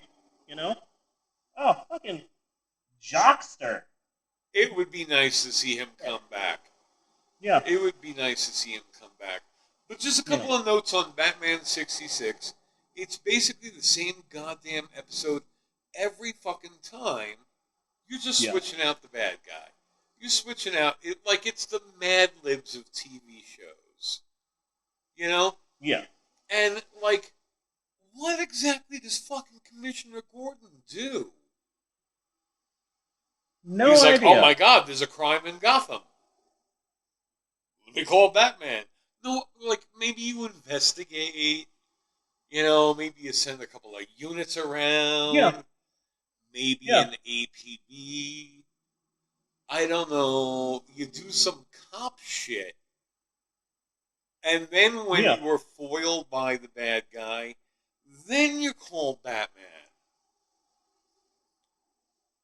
Yeah, at least try and do your fucking job. Yeah. Yeah. Is it anything other than a parking ticket? Yeah. Fucking, just because you have Batman doesn't mean you get to not be fucking police officers. And I accept that in this Batman 66 universe that he is the world's greatest detective. Especially when you've got a commissioner who doesn't really want to do anything about crime himself. So yeah, comparatively, he is the world's greatest detective. But how good of a detective do you have to need when the bad guys are giving you very, very elaborate clues as to who they are, what they're going to do, where and when they're going to do it. Batman is the Benoit Blanc of detectives. Yeah. Yeah. I just sit down and let the mysteries solve themselves in front of me. But that's kind of it. Those are some of my... But still, it is like entertaining as fuck every goddamn time. Especially since you've got some really big Hollywood names at the time. I mean, they're not really A-listers. But Vincent Price, Shelley Winters, oh my God, who else? I forget. Romero, Liberace, for Christ's Gorshin. sakes. You know, so just watching these people, like, you could tell that they're having a lot of fun. The regulars on the show may not have been having as much fun, but Shelley Winters was loving every fucking second of it, and so was Vincent Price. It was like, let me go be as hammy as I want to be. Batman, the TV show, did my boy Vinny Price dirty. You mean to tell me you couldn't put him as some evil mad scientist in a haunted house, and a giant mansion, and oh no, there's ghosts in it? No, you make him a freaking egg. Fuck right off, TV Batman. You did Vincent Price dirty. Yeah. Pissed me off. But now to jump out of Batman 66, like, I think it's open to different interpretations, and that is what I would like to see. Different interpretations. Like after Heath Ledger, I want to see everybody's fucking Joker now. I want to see everybody's Joker. I want to see them dig in and come up with what is their fucking interpretation of the Joker. And like I appreciate Jared Leto's Joker. I appreciate the effort. I just don't think it worked. At least he swung from the At least he swung for the rafters. You know? Yeah. It was like, okay, this is a really different look for the Joker. Yeah. At least he put in his, 110% and tried his hardest, but it was a crap movie. That's a no from me, dog. Yeah. Yeah.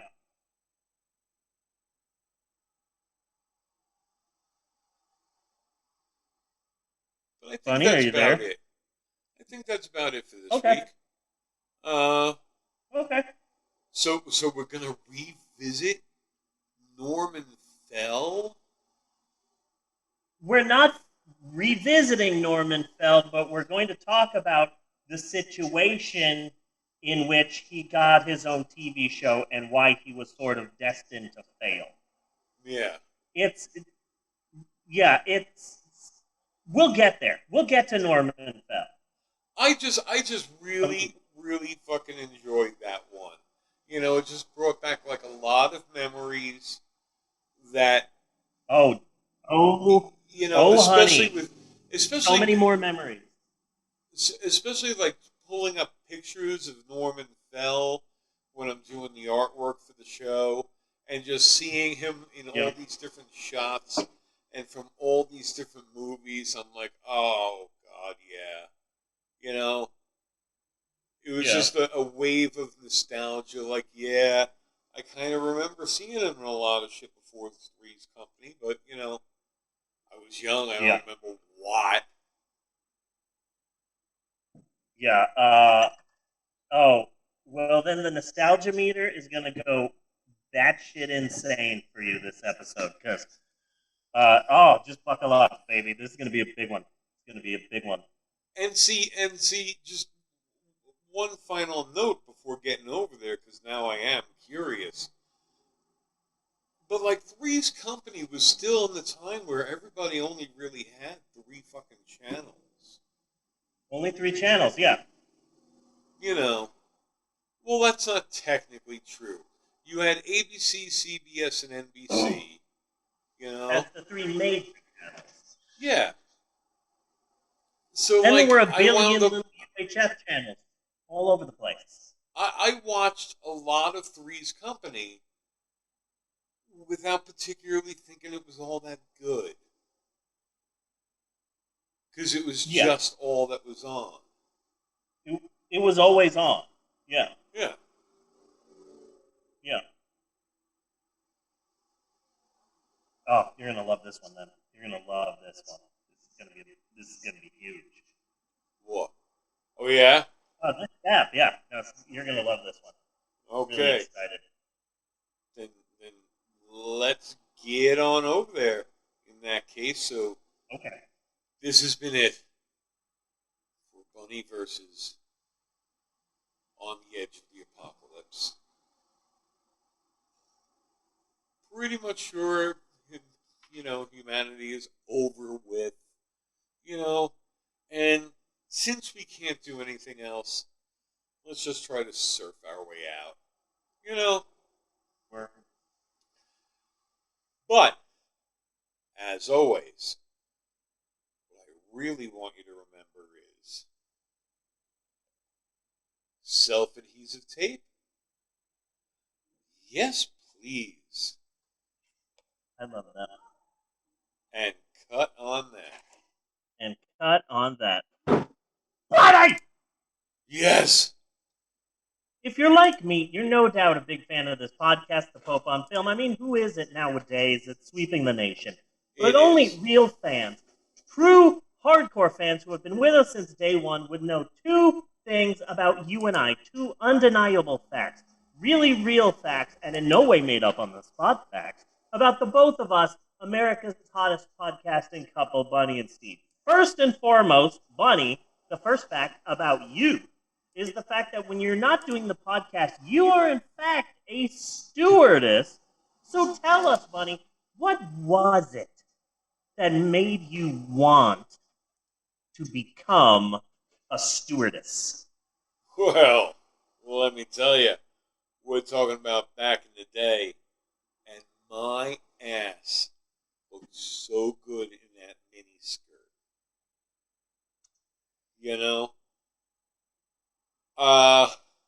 That's a spicy meatball. I didn't necessarily like it getting pinched, but it was the look I was going for, Yeah. So that was the big attraction back in the day, much like the Star Trek uniforms, from what some of the female actresses had to say. But yeah, it was really the outfit, and it was like stewardess was as close as you can get to like corporate hippie. They liked kind of portraying stewardesses as just swinging young girls, They're in a new city. They're out about the town, Yeah. So that was also part of, selling. So like part of me wanting to become the stewardess was not only how great my ass looked, but the lifestyle it was presenting to me, from being a small girl in Nebraska, Yeah. Shucking corn my whole life. Shucking corn. Yeah. I look amazing right now. They do that in Nebraska, don't they? Yeah. Sure. And the second fact that you would know about me is that I'm a lover of history. I love it, but I'm also a storyteller. So what I like to do at this part of the show is find a story from the history books, maybe one that people don't know that well, and reword it by my own unique storytelling style. No. And that's what this is, another educationally uneducational installment of Steve's Historic Approximations! Dun, dun, dun, dun, dun. Or Shap, as I like to call it, repeatedly, annoyingly, whether anyone wants me to or not. Personally, I like the name Shap. It's short, it's loud, it's spirited. It's the youngest daughter of podcast segments. It's you. It's the Eleanor of podcast segments. Anywho, this week on Shap, we will be discussing the life and career of TV legend Fred Silverman, his rise to fame, and the disastrous 1979 mid-season that nearly destroyed his career. It's a Shapquel because it is loosely tied in with our last Shap about the screwing of actor Norman Fell. We'll get to Norman again in just a little bit. It's more of a Three Mothers trilogy than what you would think of as a traditional trilogy. Kind of. Where I feel that this Shap is just expanding on what happened to Norman Fell, in all honesty. But we'll get to there. But first, we need to talk about Fred Silverman, a television legend. You might be thinking to yourself, who's Fred Silverman? I don't know him, so he must not be a legend. So here's a fun fact for you. You know who's the leader of the Scooby-Doo gang? Fred, okay. Fred Jones, named after Fred fucking Silverman. Really? That is a fact, that Fred from the Scooby Gang was named after Fred Silverman. That's how big of a deal Fred Silverman is. I mean, I'm pretty sure that Fred Silverman never wore ascots or talked to dogs, but still, Fred Silverman is a big deal. He was born in New York City, half Jewish, half Catholic. He grew up in Queens. His dad repaired radio and TVs, so even in the beginning there was a slight connection to television, and he continued his connection in college. He got a degree from Syracuse, and he got his master's from Ohio State, and his thesis was a 400-page in-depth analysis of the last 10 years of ABC television programming. Who the fuck has that as their thesis for college? God damn. And that was before the internet. Yeah. Shit. God damn. So already, goddamn Fred Silverman.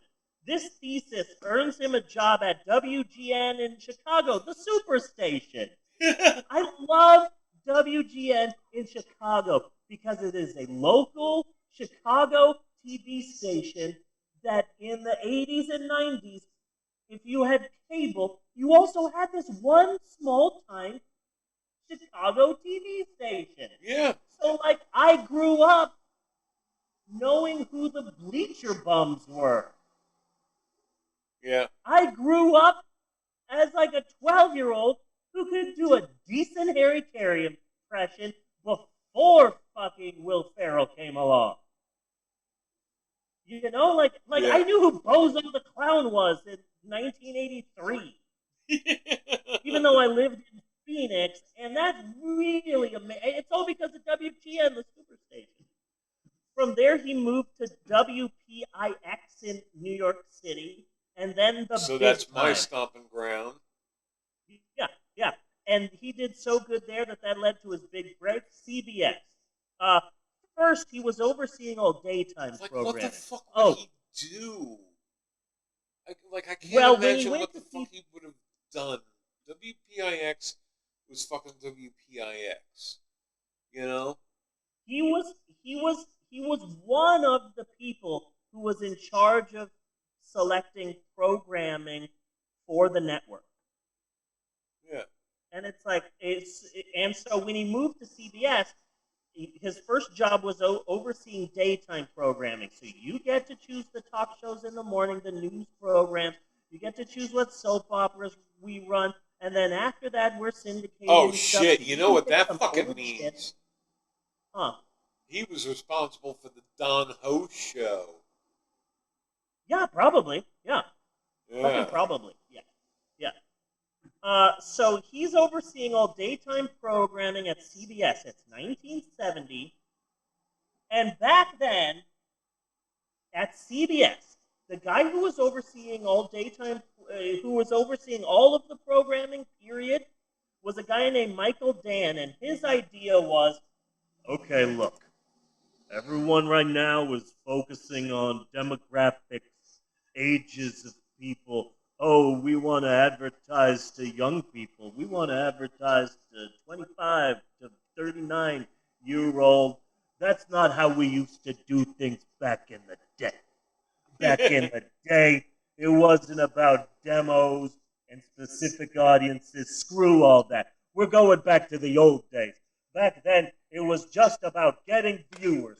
Plain and simple. We're going to throw all those demos out of the goddamn window and just try and get eyeballs watching television sets.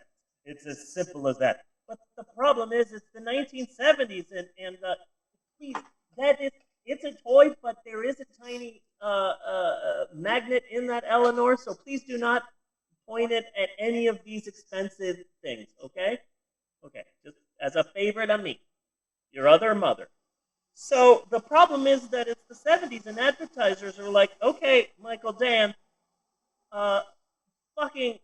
we want to advertise to specific people now. We never did this before, but now it's the 70s, and shit, you mean to tell me we can advertise specifically to 18 to 34-year-olds? We can do that. We can actually pinpoint our advertising now to advertise for specific people who watch specific shows at specific times. We don't want to do it the old way anymore, so advertisers started fleeing CBS because they were like, we're going to do things the way my grandfather used to do things, and like people don't want that shit anymore. So CBS fired Michael Dan, and boom, hey, Fred Silverman, you've been doing pretty good with the daytime stuff, and we all read your thesis, and here's the thing. CBS used to be in first place, and now we're in second place, and ABC is this unstoppable juggernaut. So we're going to give you a promotion, and this is why. We read your fucking thesis, and we want to take fucking ABC down. Yeah. And so Michael Dan was doing things the old way. We fucking fired him. You're an up-and-comer. You know ABC programming better than anyone on the fucking planet. Do us a favor and help us get to #1 again. So now Fred Silverman is in charge of all programming, and the first thing he did was an actual thing that was a big deal at the time, and it was called the Rural Purge. Yeah, that was Fred Silverman. Yes, I know the Purge. Fred Silverman comes into power, and he's like, I'm in charge of all the programming. Okay, let me look through all of ABC's programming. Why is there so much redneck shit on television?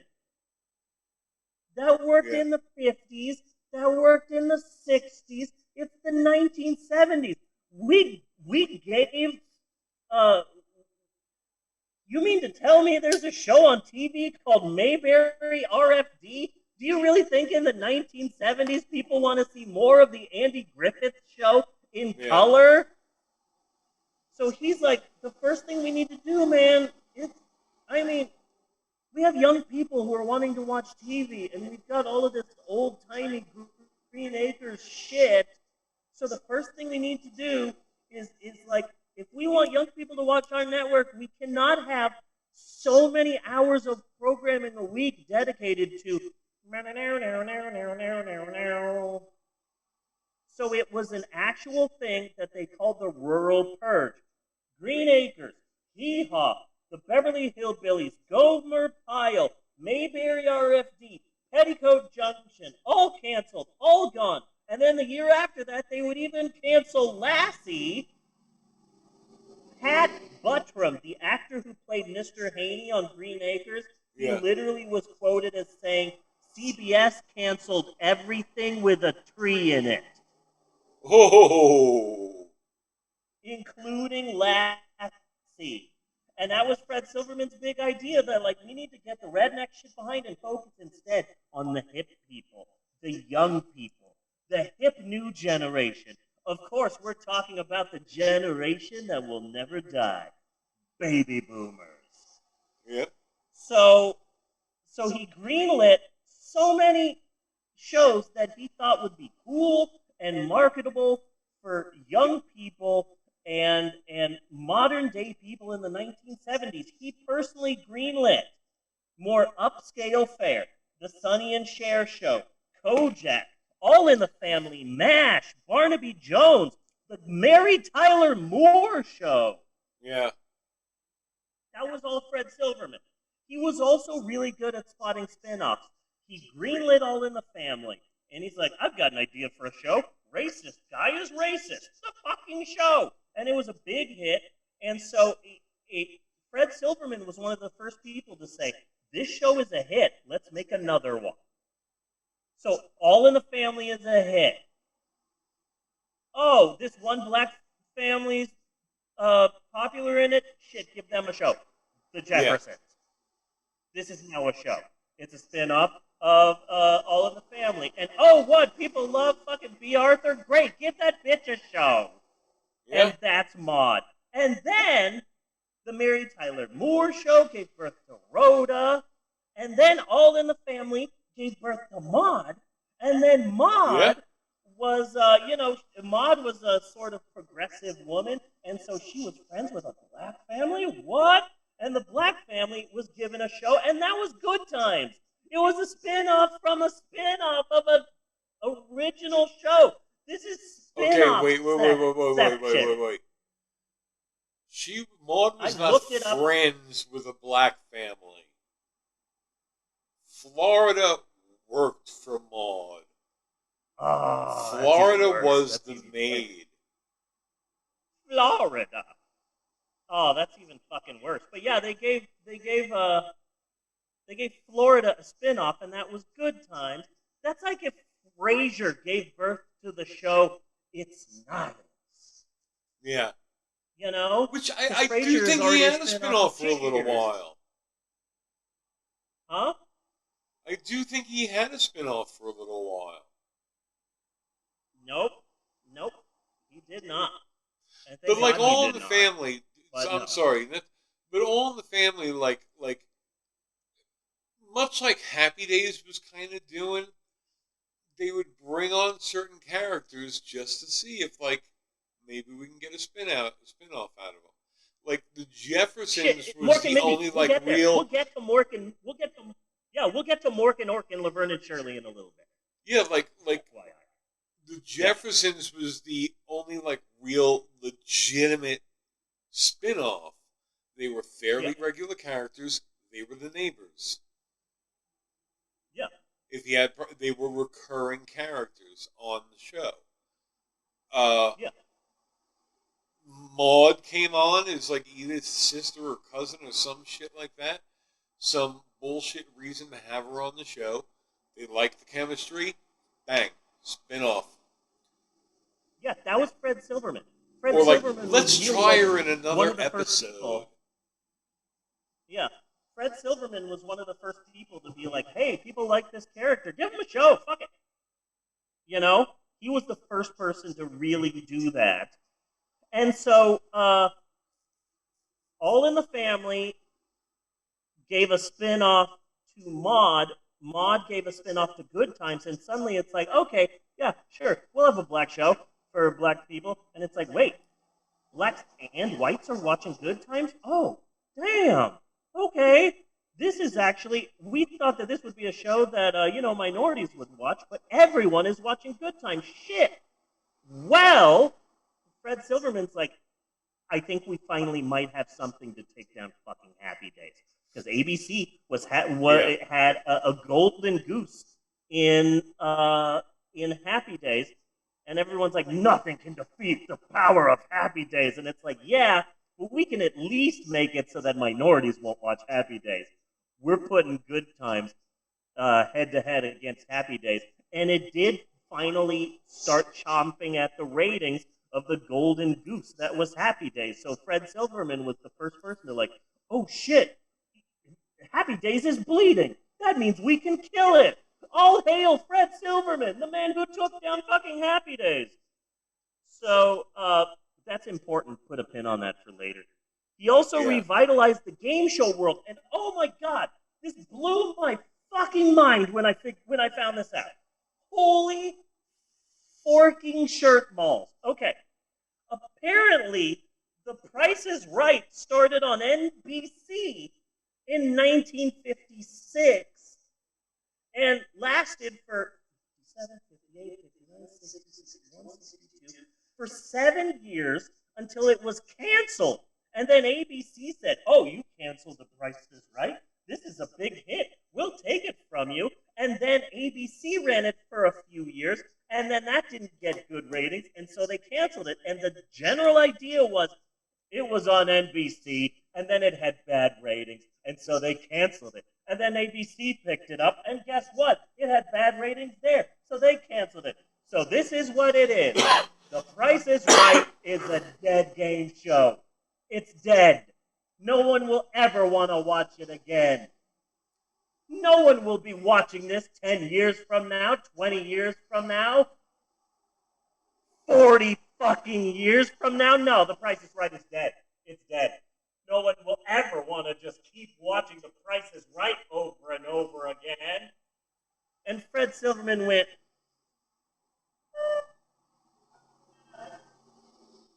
we'll take a crack at it. And it's been a hit for 4 goddamn decades. And that was Fred Silverman. Yeah. I was blown away by that. Like, you mean to tell me this bounced around every network? And everyone was like, oh, Price is Right is dead. No one will want to watch it again. Like, damn, Fred Silverman, like, good for you.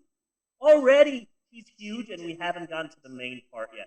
He also, because he was in charge of everything, he was a real nitpicker, and he went like, okay, now it's time to go through the Saturday morning shit. Okay, all of our cartoons are crap. All of them are boring. No one wants to come to CBS and watch these cartoons. You know what? I've got a friend in Hanna-Barbera. I'll give him a call. Beep up, boop up, beep. Hey, Hanna-Barbera people. Hey, it's me, Fred Silverman. Yeah, we're all buddies. Look, I want something different for our channel. Something different.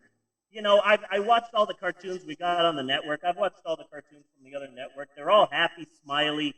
Everyone's having a good time. Everyone's having a great time. But you know what's not on TV right now for kids? Sometimes kids want to get a little bit spooked. Sometimes kids want to get a little bit scared. Fucking, can you make me a scary cartoon that's not scary? And he helped create fucking Scooby-Doo. Goddamn Fred Silverman. And from that, Hanna-Barbera started working with CBS throughout the 70s. And before Fred Silverman took over, CBS was in second place in the ratings, but under Fred goddamn Silverman, CBS finally beat ABC and became the #1 network in America. Right. Now here's where it gets crazy. ABC is like, damn it, we're in second place. We were in first place for so long, and now we're in second place. God damn it. Now we need to beat CBS and be #1? Shit.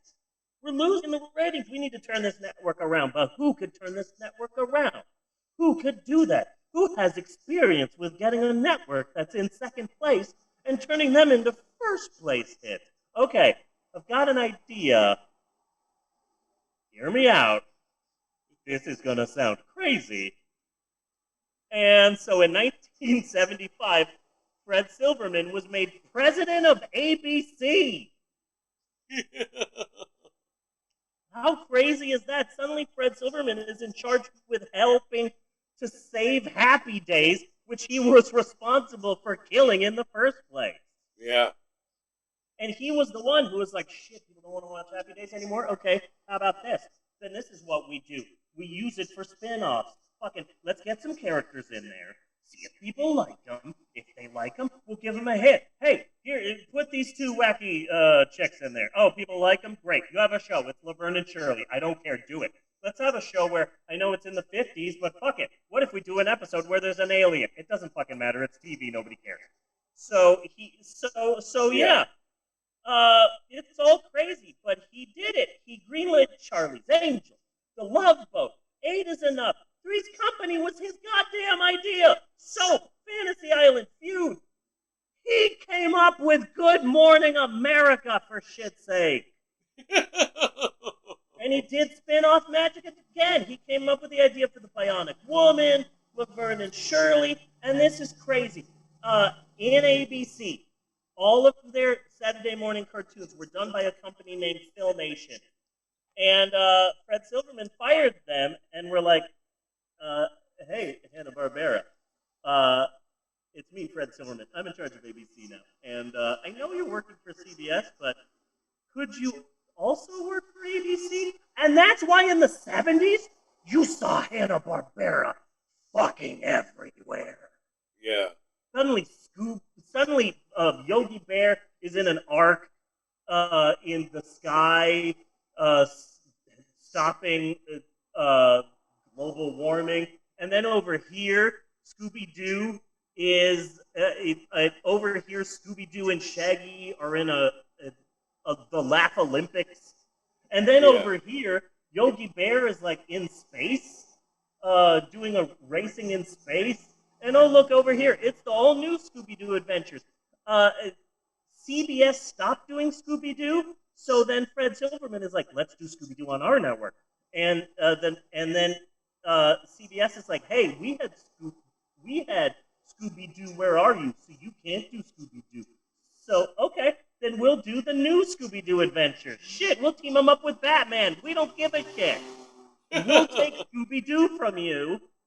So that's why you would see the Scooby-Doo, Where Are You? But then suddenly you're seeing Scooby-Doo and Scrappy, Scooby-Doo and Vincent Price, Scooby-Doo and fucking the Harlem Globetrotters and shit. Yeah, that was Fred Silverman.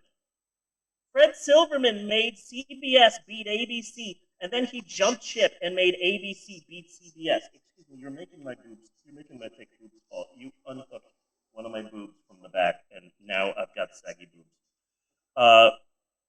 And then made ABC beat CBS. So Fred Silverman was considered, at this point, the king of television. He couldn't lose. Then ABC fucked his shit up. Okay. Because while CBS and ABC are like bitch slapping each other for first place, NBC has been dead last for fucking forever. Horrible. It's all shit. It's a toxic network. No one is watching NBC. If it wasn't for Saturday Night Live, no one would give a shit about the entirety. Stop throwing the cat around. I have talked to you about that already today. Stop flinging the cat around, okay? It is not a doll that you can play with and throw around. It is a living, breathing human being. I'm going to get Andre the Giant to throw you around to see how you like it. Okay? This is the second time I have said this. Please listen to me. Okay? So the folks at NBC say, Fred Silverman did it twice. Surely he can do this a third time, right? Well, spoiler alert, no. He fucking couldn't. Fred Silverman was a success in CBS, then he was super successful at ABC, but apparently Fred Silverman couldn't pass up a challenge. And he's like, I'm leaving ABC. I'm becoming the president of and CEO of NBC, and I'm the golden god. No one can defeat Fred Silverman. I'm the king of all television. No one can beat me. I cannot be stopped. So he comes in. I remember him being a frequent Johnny Carson joke. Yeah. And this is why. Fred Silverman comes in and it's like, I've got a big vision. It's the all-new NBC. The all-new, all-different NBC. First thing we do, we redo all of the upcoming season. We're going to redo it. And it's like, okay, but Fred, you were just hired as CEO in like October, November. We already have a new slate of shows. They're out right now. We can't just cancel them and bring in your brand new vision for a whole wave of programming. The season has started. You'll have to wait until the end of 1979. We can't launch the all-new NBC now. So Fred Silverman's solution was, how about the mid-season? You know, every network has 1 to 2 new shows that premiere on a network during the mid-season. He would have been responsible for Battle of the Network Stars. He was. He absolutely was. Okay, and Circus of the Stars. Okay, so before Fred Silverman came along, TV stations only had 1 to 3 mid-season shows premiere, and mostly it was just reruns of their popular shows. But Fred Silverman said no reruns. An all-new slate of mid-season shows. I want at least 12 new shows to premiere in January of 1979. And this inadvertently started a mid-season war between all the 3 networks. And suddenly CBS is like, oh man, we're really worried about Fred Silverman. We're really worried about this guy because he turned all the other networks around. He might turn around NBC. Okay, so what's he doing? 12 mid-season shows? Wait, 12, 11, 13 mid-season shows at NBC? Shit. We need to come up with as many as Fred Silverman had. And so the 1979 mid-season, where there would normally be 5 to 6 to 7 new shows, now there were 36. Yeah. 36 new shows rushed to the mid-season lineup. It was a 36-car pileup. It was way too much. Too many new shows and not that many wonderful ideas because it's less. Let's come up with some original ideas for new shows. And more shit, we need to come up with shit to beat Fred Silverman. Yeah. So, at this point, you might be able to see why this is a sequel to last week's Shap. It's like, okay, look, I know that you didn't want to do a spin-off. I know that you said, no, it's going to be a bad idea, nobody's going to watch it, but look, this is going to be a great idea, Norman. It's going to be great. It's going to be a smash hit. And because you didn't want to do it for so long, we've had to postpone the premiere. But it's premiering in mid-season 1979. It's no doubt going to be a hit and be picked up for a regular season because this is a big show that we're going to be premiering during the mid-season where there's hardly anything. So as long as a bunch of new shows don't premiere at the same time, then your show, The Ropers, is going to be around for a long time. Yeah. So here are some of the series that came and went across all 3 networks. The David Naughton disco sitcom Making It. Yes. Making It. Yeah. His Honor. All one word. Spelled Hizzonner. About the mayor of a small Midwestern town, which starred the Big Lebowski, Jeffrey Lebowski, the other Lebowski, yes. The millionaire. So that was a big trip for me to see. Fun fact, Animal House was such a big deal at that time that every network had one fraternity sitcom. Yes. There was, here's a sitcom about a wacky fraternity. Here's a sitcom called Brothers and Sisters about a wacky fraternity and a wacky sorority. It's totally different. NBC said, "Hey, we have Saturday Night Live on the network.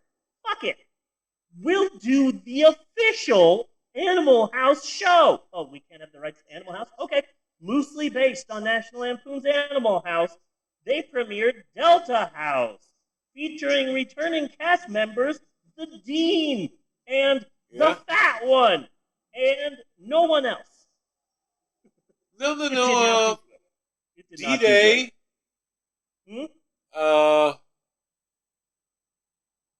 D-Day was part of the cast. Yeah. The last remaining cool one. Yeah. But I think, who was the straight-laced guy? Oh, I don't remember. I do not remember. I saw the opening credits a couple of times. He was there as well. Early Michelle Pfeiffer was in this. Yes. And I remember, this is right at that age, man, where I'm getting out of the house, kind of watching movies on my own, you know? Yeah. And Animal House was a big fucking movie. And one of the first videos to steal. Yes. Yeah. Oh, but you Delta take House. that like Delta House was like somebody who didn't get it. Yeah. Like Yeah. you had the dressing. It looks like Animal House. I'm not completely happy with the cast, but they didn't get the humor. Yeah, it's like you ordered Animal House on Wish. Mm-hmm. And that's what you got. There was also a spin-off of Columbo called Mrs. Columbo, starring a young Captain Janeway. Yes. The Stockard Channing Show. Fresh off the soap opera Ryan's Hope into Mrs. Columbo. I didn't write it down, but there was a romantic comedy starring some woman I don't remember, and the hero from Airplane. I don't remember what the sitcom was called, but it was like a romantic comedy about this new couple, and they have problems. Who and who? Maybe. I saw a wonderful compilation of all of the opening credits of all 36 new shows. Yeah. So I saw the opening credits for every show. I found it on YouTube, and it's a really great video. Oh, yeah, I do that from time to time, yeah. Yeah, it shows a commercial for His Honor, the opening to Delta House, and it shows everything. And it was really neat. Apparently, there was also a Little Women TV show based on the book, and obviously trying to be the next Little House. Yeah. And that's a smart move. Little House is such a big book that's like, shit, give me another book. Get me the rights to another book. So they did Little Women, and it's like, good for you, but also, no. Yeah. That didn't work.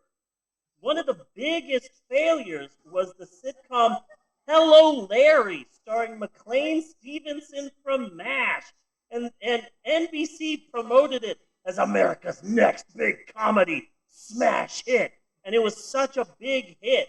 They were certain that the sitcom Hello, Larry would be such a huge hit that it was paired with the most expensive television show made at the time, Super Train. Yeah. Poor McLean Stevenson, man. He gave his life in a chopper crash so he could to get his do own Hello, Larry. Show. Yeah. So he could get his own show, which was absolutely just not. Yeah, it just wasn't there. And like, what? I moved into a new town and I have to live with my ex-wife? Wah, wah, wah. Like, okay, that's not the most original idea for a show, but like, oh, we're McLean Stevenson. But they were so certain that Hello, Larry would be a hit that they teamed it with their expensive new show, Super Train, which was so expensive for 1979 that Super Train almost bankrupted the entire network. Oh. Super Train and Hello, Larry were advertised as NBC's big new shows, and both spectacularly failed. Other high-profile NBC failures that Fred Silverman did at the time included the show Sweepstakes, The Big Show, which the only Big Show I know chokeslams people, so I don't know the show The Big Show. But I do know Fred Silverman's other big idea, Pink Lady and Jeff. This is going to be such a huge hit. Oh, man, we're going to be swimming in money like Uncle Scrooge. We've talked about. Yeah, Super Train. Yeah, Super Train was hugely hyped. And it was just another take on Love Boat, kinda. Yeah. Yeah, but with an expensive-ass train. And, of course, another high-profile failure from Fred Silverman during this time is something we'll talk about next week. A little thing known only as NBC, as SNL 1980. But we'll be talking about that next week on Chat. But they're making this. You're breaking up a bit.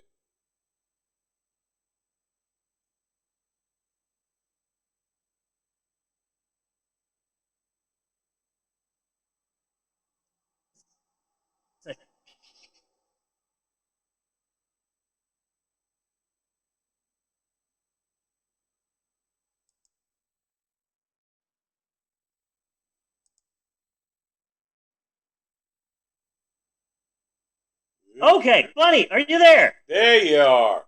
Fuck. Okay. So you're there. We're back? Yes. We're back. Yes, okay. We are back. Okay.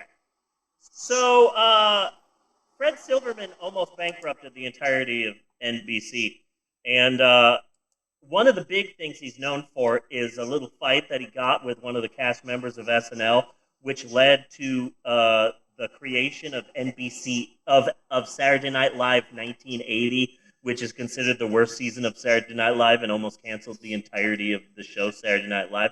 We'll be talking about that more next week on Shap. But the surprising thing is that, yes, Fred Silverman's tenure on NBC was disastrous, and he almost bankrupted the entire network. But there were, throughout the disastrous 1979 midseason, there actually were a very small amount of hits. From the midseason, yeah, we got 3 different comedies about fraternities, but we also got Fred Silverman canceled all of our redneck shows. Shit, and now he's in NBC. Maybe we should make a redneck show? Because, you know, as sort of an FU to Fred Silverman because he did the Rural Purge, maybe we should do a redneck show. How about one where, I don't know, 2 brothers are running from the law and they've got a Confederate car? I don't know. So fucking the Dukes of Hazzard also came from the 1979 midseason, along with BJ and the Bear, Real People. Yeah. I loved that. Denise Crosby, John Davidson. I watched that all the time as a fucking kid. And also, Following Different Strokes was a sitcom. Following Hello Larry was a sitcom called Different Strokes. And that became such a big hit. And NBC noticed that, like, okay, Hello Larry is bombing, but Different Strokes is a hit. So they started doing crossovers. And throughout the first and second season of Different Strokes, Hello Larry shows up. And apparently McLean Stevenson and the dad from Different Strokes, we were buddies together in the war. And that was a way to try and use Different Strokes to save their golden goose sitcom, Hello Larry. But, yeah, isn't that crazy? But, yeah,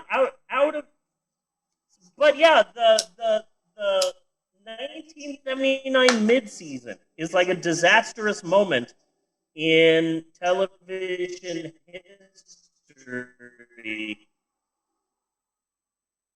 which was all Fred Silverman's You're cranking down again. fault, by the way. He thought that he was a golden goose. No, wrong. Cranking down. Okay then. Sure, everything will go fine for you, Fred. Oh shit. Okay, let me do something. I've got something up here, but let me see if I take this off. If everything will be better. Okay, it's you hearing down. me now? Yeah. Okay, it should be good now. Are you hearing me? Yep. Okay. So yeah, it was actually sounding kind of cool though. Oh yeah, awesome. So yeah, the disaster. Silverman, the golden goose. It sounded pretty fucking awesome. That's awesome. Well, okay, so the disastrous 1979 midseason, it was all Fred Silverman's fault. Way to fly close to the sun there, Icarus. 36 new shows, and only a small handful of those survived. And out of those that survived, a number of them would get a second season purely out of stubbornness, only to be canceled after the second season. And again, we're really sorry, Mr. Fell. We sincerely apologize. And again, whose fault is all of this? Fred Silverman. It is all entirely his fault. He's well known for causing the disastrous 1979 midseason battle royal. But there's another thing that Fred Silverman is known for, a moment of television history that has been called, and I quote from the book Live from New York, An Oral History of Saturday Night Live by Tom Shales and Andrew Miller, quote, one of the meanest acts of character assassination in the history of character assassination. And it has to do with Fred Silverman, Lorne Michaels, and a former Minnesota governor. So next week, we will be discussing the SNL incident known only as a limo for a lame-o. Okay. We will be finishing our trilogy, our Shapology next week with discussing the limo for a lame-o incident in NBC history. That's next week. So join us next week for the shocking conclusion of our Shapology with more Steve's historic approximations. And cut on that. Barney! Yes. We still have a movie to get to. We need to talk about how in the world this movie came about. Also, I need to find a clothes hanger. And also, I just want to spend some time with my wife. I guess you could say I'm going to be hanging out with my family, having ourselves a party. Just hanging out in an empty restaurant that is obviously closed for the night, but what do I know? And also, there seems to be some incident happening outside that I need to figure out. But before we get to any of that, maybe we should take a break, shouldn't we? We should take a break.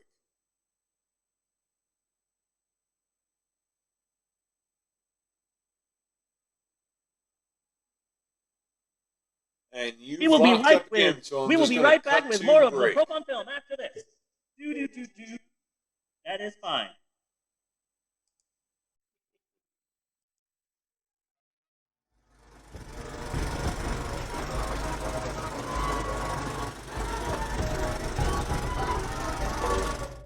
You can take Bob out of the boy, but can't take the boy out of the dress.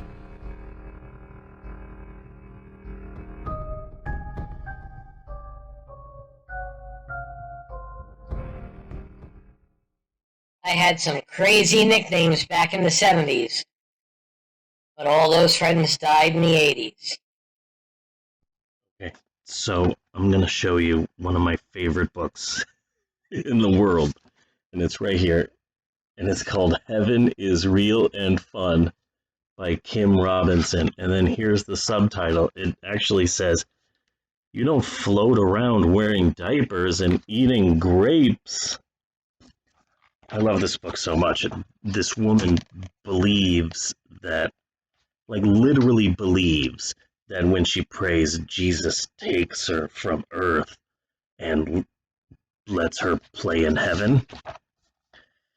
Here's what the back says. Since 1988, the Holy Spirit has been taking me to heaven. Jesus would show me various fun places and allowed me to do fun things. I asked, why was he showing me these places? Daddy/God said, because people think all they do here is float around wearing diapers, eating grapes. They're doing nothing but bowing before me. Okay, so this is my favorite passage of the book, and it's called Play Gel Balls. Okay. I'm not sure if this... hold on. I'm going to do this in two parts. Okay, you ready for this? This morning while worshiping, I was caught up in the Spirit and stepped over into heaven when I heard Jesus say, "Come play gel balls." It's like a water balloon, but the ball is full of giggly joy gel. You can squeeze it into yourself. When you put one in yourself, you laugh intensely. You're in the spirit realm. You can place things into yourself as if you were transparent. When you try to hit the other person with these joy gel balls, they try to get hit. So it will go into them, and they will intensely laugh. They can also catch it and squeeze it into themselves, intensely laugh and keep playing. Heaven is so fun, and filled with intense laughter. This reminded me of Job 8:21 that says, "He will yet fill your mouth with laughter, and your lips with joyful shouting." Hello there. Yeah, so anyway, I love this book. I love this book so much, and a lot of people have asked me, why do you love this book so much? And the thing that I love about this book is that this isn't a joke. This person actually believes. Chapter 2, Daddy, God, and the Holy Spirit in heaven. This woman actually believes that she can leave Earth and travel to heaven, where she has a vaguely a high sexual tension relationship with Jesus. There's a passage in here where she's slow dancing with Jesus. Fragrance of Jesus. Like, this woman wants to bang our Lord and Savior. And I just love this. Jesus is in me. Jesus is in me. This woman wants to bang Christ. And I just love this book because if you're on the street and you're pushing a shopping cart and the police ask you, "What's up with you?" and you say, "Oh, I've been talking to Jesus. He takes me to roller coasters in heaven. You don't just float around on a cloud wearing diapers and eating grapes," then you'd be put in an institution or a prison and you'd rot in there for the rest of your life. But if you're an old white woman and you say those things, then congratulations, you're a prophet. It's insane. This woman is clearly insane.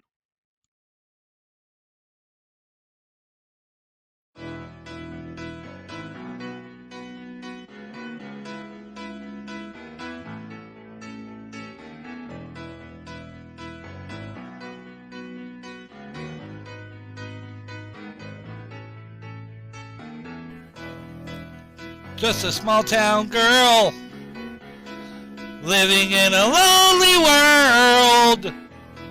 She took the midnight train going anywhere. Just a city boy, born and raised in South Detroit.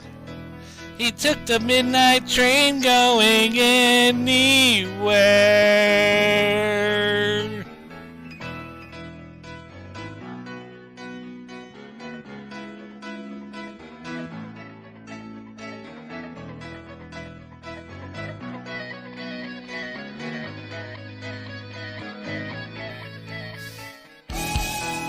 A singer in a smoky room, a smell of wine and cheap perfume.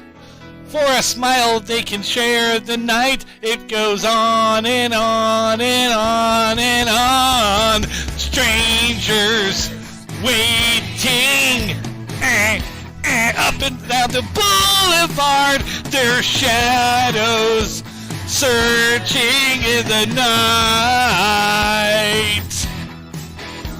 Street lights, people living just to find emotion, hiding somewhere in the night.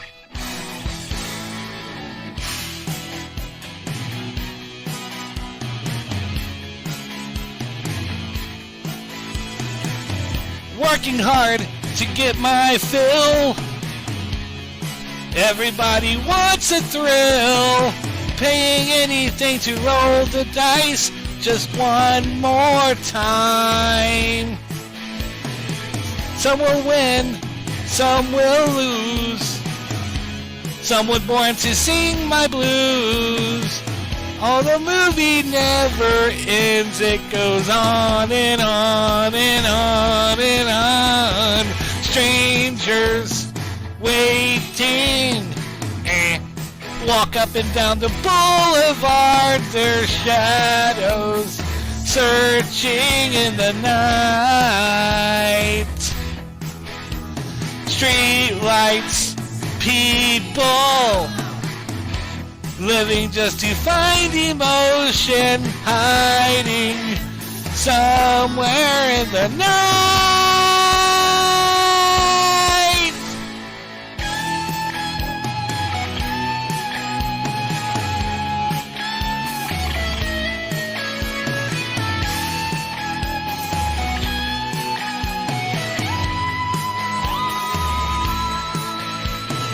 Don't stop believing. Hold on to the feeling, yeah. Street lights, people.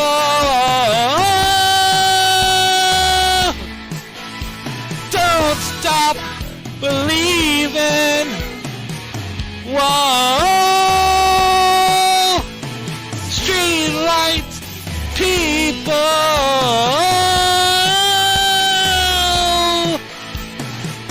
Stop believing. Hold on to the feeling, yeah. Street lights, people.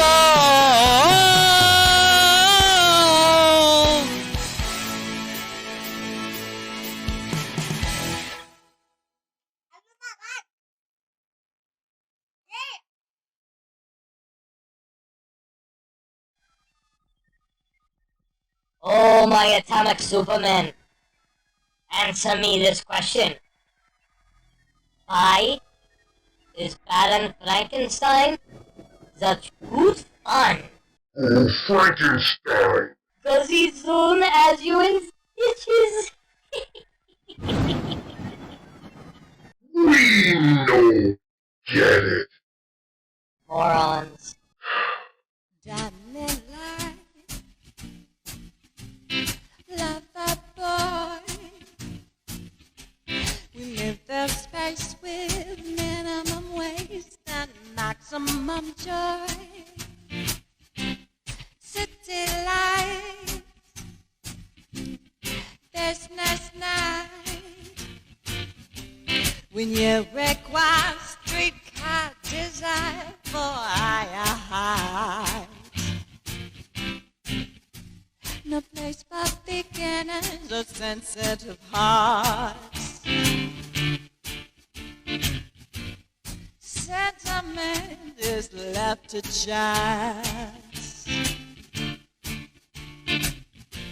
No place to be ending, but somewhere to start. No need to ask you to smooth operator. Smooth operator. Smooth operator. Smooth operator. Coast to coast, late to Chicago, Western Maine. Across the north and south to Key Largo, love of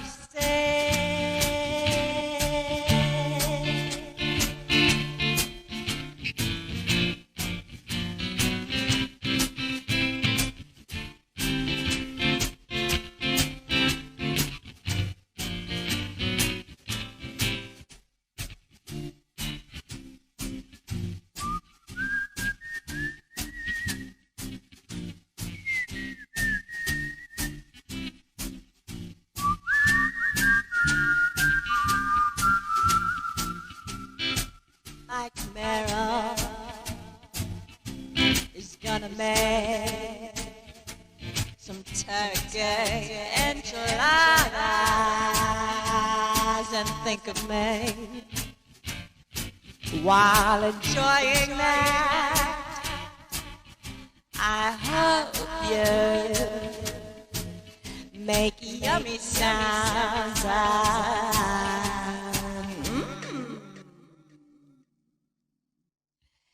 Face to face, each glass a case.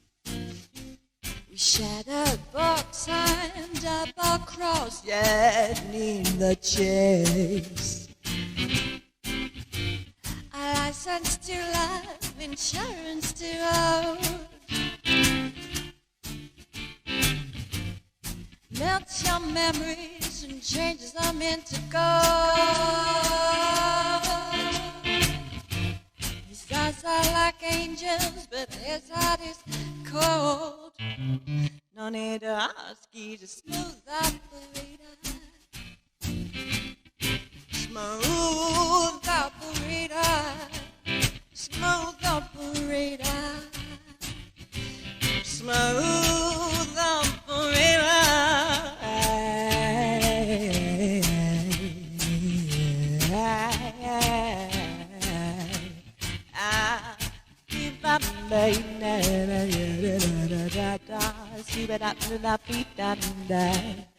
Turkey enchilada, turkey enchilada, turkey enchilada, turkey enchilada, turkey enchilada with a verde sauce.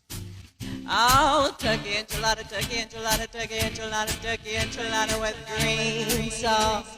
Oh, smooth operator,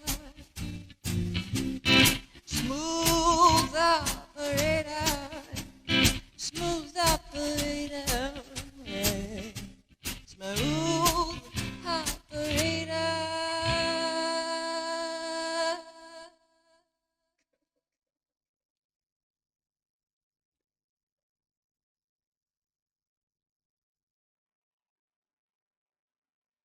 Say the secret word and you get to come back next week.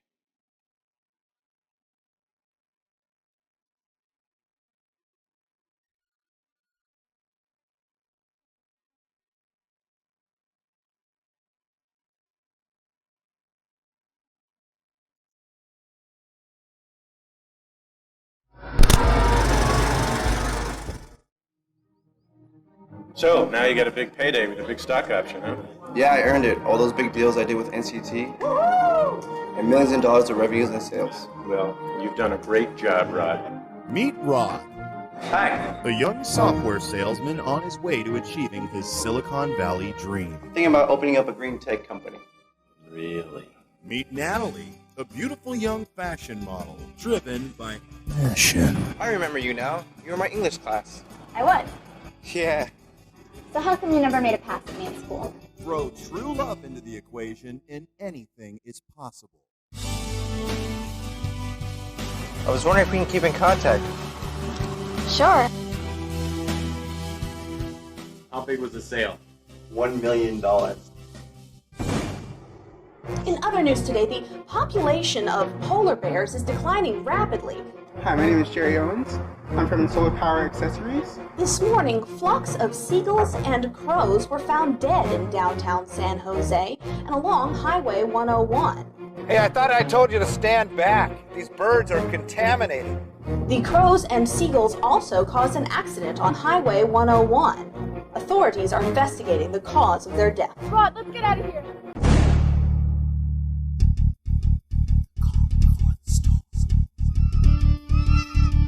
I think they're eagles. What's going on? This is Birdemic.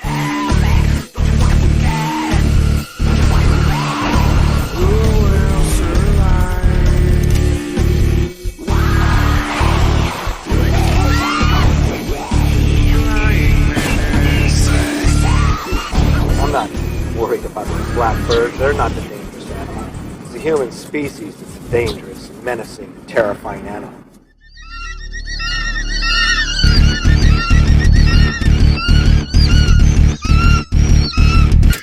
This is Birdemic.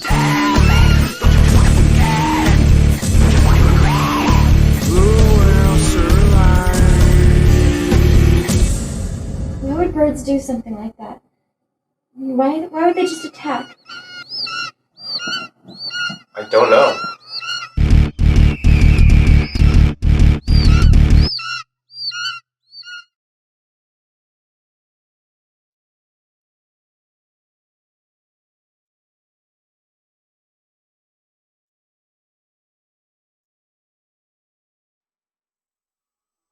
And we're back with more of the Pope on Film. Act 3, buddy! Act 3! Act 3! Yes, Bunny, my friend, it is time once again on the Pope on Film podcast for us to electric slide our way into the third and final act of the show. And it is said third act wherein we finally, eventually get around to discussing our all-new compilation of the greatest hits of the 70s on 4 LPs, 3 cassettes, or 2 CDs, but it's not available in stores, so call us now. Movie of the Week! And this week, we inch our way ever closer to the end of our summer-long deep dive into the IMDb Bottom 100 with a look at one of my all-time favorite bad movies, number 6 on the list. So yes. we are in the end game, folks. Yes. The 2010... Where one of us is going to have to put on the gauntlet. Yeah. And snap. And make all these movies go away. This week we are discussing the 2010 engram known as Birdemic, Shock and Terror. Right from the beginning, from the star's robo walk down the sidewalk, you know you're in for an amazing film. Yes. I love this movie. So much. I don't hate this movie. I have a certain appreciation of this movie. It's incredibly amateurish on every level. There's an Ed Woodian quality to it, definitely. But if this was all like 12-year-old kids, everybody would be flipping out about it. Yeah. Yeah. Like that Indiana Jones thing. You yeah, know? Yeah, where they did the remake in their backyard or the woods by their house or something. Yeah. There are interesting... I don't even know if I want to say ideas. There were interesting things that they tried in the script and they tried in the filming. None of it really works. Yeah. You know, like this whole movie would be better with a do-over. Well, it's funny you should mention that because the guy made Birdemic for next to nothing. And, you know, he wrote the script, he filmed it, he directed it, he edited it, he did everything himself and tried to release it, and it became like a cult hit. And so some big studio, well, not big studios, but big to that guy studios said, hey, we want you to do a sequel. So they sort of rushed a sequel out, which was basically a parody of the first film with a slightly bigger budget, and it's bad for all the wrong reasons. Yeah. It's like watching 2000 Maniacs and then watching the 2014 film 2001 Maniacs, you know? Yeah. And it's like, okay, this is not the same. I appreciate the suckage of this movie. And it does suck. Oh my God, the star cannot act. He cannot look at someone normally. He can't even walk like a human. It's astounding. Time is fleeting. The first problem is for the script can use a big fucking rewrite, Yeah. And if you are not going to be able to show these people as rich and successful as they are, then write different characters, man. I mean, you're not going to be able to afford the Armani suits to make them look like they have money, or the fancy cars, or whoever makes dresses. You're not going to be able to do that unless you're dating that Mnuchin chick. Maybe. Yeah, the guy is a super rich tech genius, but he dresses like a high school guidance counselor. Yeah. And then you're a Victoria's Secret cover model. So you're one of the most famous women in America, and you dress like a waitress. Yes. Yeah. Exactly. Yeah. But you wrote the script, so you could change it. You gotta try. If you're not gonna have a budget, then you're gonna have to make the script match what you got. Yeah. Now, if she was a waitress, and he was maybe an auto mechanic. Yeah. Maybe a roofer. Yeah, maybe they could be sucking down a chili dog behind the Tasty Freeze. Yeah. Then at least you would have some legitimate characters. Yeah. As much as people like to rip on The Room, I think this movie is worse. Yeah. Definitely. People are like, oh, people focus on The Room because Tommy Wiseau, in and of it himself, is like a character that you can point at and make fun of and rip on. Whereas this was made by a Vietnamese immigrant, and his heart is in the right place. Yeah. So people oftentimes pass Birdemic to make fun of The Room.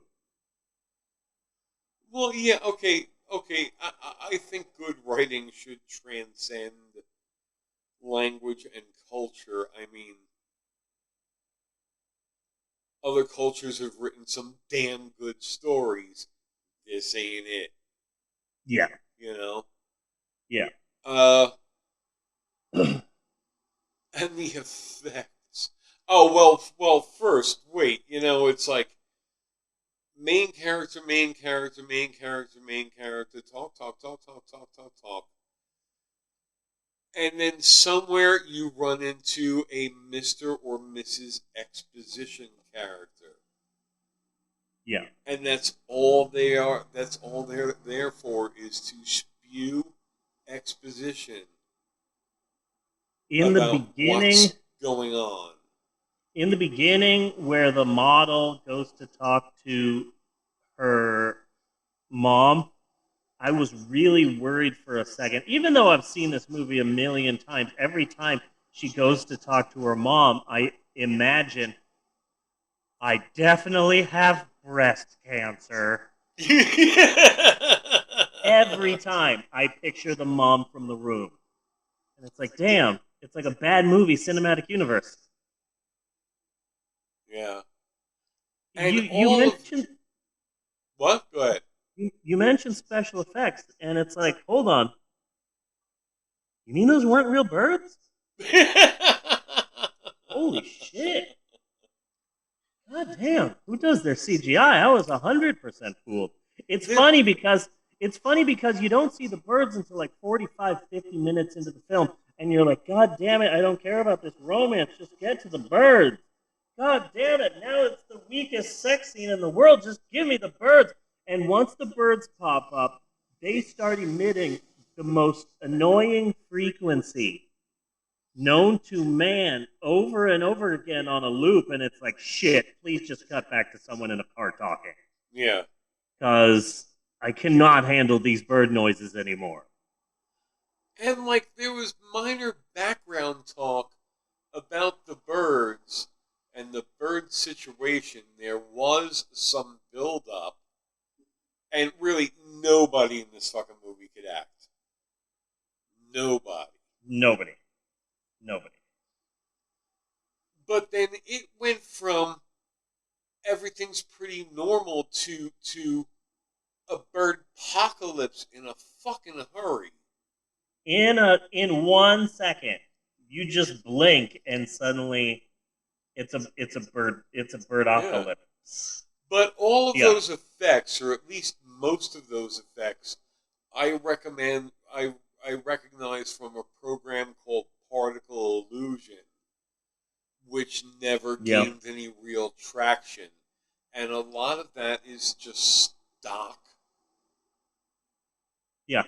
crap footage out of that program. Yeah, stock footage music, stock footage special effects. Yeah, it's all. So like they didn't even like try to blend the effects into the environment or make them look different. They just looked plain fucking goofy. Even the fire looked goofy, and you could see that it was the same 3 fires like in a row. Well, there's also the fact that like this guy didn't have a crew. It was literally just him and his camera filming it with some people that he hired. He had 0 crew. There's a story I got it here. He hired a makeup lady, then she saw what they were doing and quit. So the director hired a second makeup lady, and the second makeup lady quit. So the female lead was the makeup lady, and so all of the actors were also the crew. And so when it came time to make credits, he just made up fake names. And it's funny because on one hand, it's sort of like, I don't know, vaguely sweet that it's like, this is just one guy making a movie. And he edited the film by himself in his house on the weekends when he wasn't working at his job, which was what was paying for his bizarre Hollywood dream. And so it's like, oh, there's an Ed Wood quality of like, this movie sucks and I'm going to make fun of it, but also your heart's in the right place, fucking guy. Yeah. I would not be surprised if this person was allowed that they would turn out pretty good, because like all of the elements are there, they're just not very good. You know? Yeah. And everything could use more work and more polish. Yeah. You know, but like, and I appreciate it, and you don't want a project to take forever, but you know, you literally have the program in front of you that you are lifting the effects off of. You could learn a little bit and change them up some. You have the power in front of you. Yeah. You could make the birds look more realistic. You know, with the same thing you're taking the birds from. You know? Yeah. And he didn't do it. He used them straight out of the can. Yeah. Yeah. The problem that I have with discussing this movie, and one of the reasons why we haven't done it up to this point, is like, there's so much wrong with the film that I don't even know where to begin. And even though our podcast is super old, even if we focused solely on this, we would not have time to discuss all of the problems with this movie. You know? It's like, you know, you open the page on a Where's Waldo book. Yeah. You open the page on a Where's Waldo book, and it, talking about Birdemic is like, hey, describe all the people in this Where's Waldo book. And it's like, where do I begin? There's 5,000 people here. How in the world do I begin to explain this Where's Waldo page? And that's Birdemic. Like, where do we begin talking about this film? Like the wooden acting, the horrible script, the lack of even an iota of chemistry between these two stars who obviously have never met each other before. No. The atrocious CGI, the clothes hangers, or the band at a restaurant playing an entire concert to just two people. Like, where in the world do we begin? Because it's all shit. You know? Yeah. It's tough. Yeah. Funny. I love you, and I hate to do this. Why don't you hit us with the intense plot of this week's film? Most of the movie is taken up with just human, what I have to put in really big air quotes, drama. Where he is a wealthy software fiction. He had a really, really weird ass description of what he did, which implies that they just fucking made it up. Yeah. Coder was in there somewhere. Anyway, so for as powerful as he is, he has a really, really tiny cubicle. Yeah. But he has made the biggest sale of his life. Oh. And he is somehow responsible for having engineered the sale of this business to Oracle. So they're all going to be rich on this deal. Meanwhile, there is a girl that he started stalking after having seen her in a diner. Yeah. Who was pretty attractive and has become a Victoria's Secret cover girl. He walks like the Terminator. He walks like Arnold Schwarzenegger in the Terminator. That's how he walks. Yeah. It's crazy. I bet you that was practiced. Oh, yeah, absolutely. Oh, this is the cool way to walk. I'm going to walk like this. Fun fact, that actor, Alan Bach, he was an extra in an episode of Parks and Recreation. Yeah. Season 3, Episode 2, entitled Eagleton. He's sitting there during a town meeting. You can 100% see him. That's the guy from Birdemic.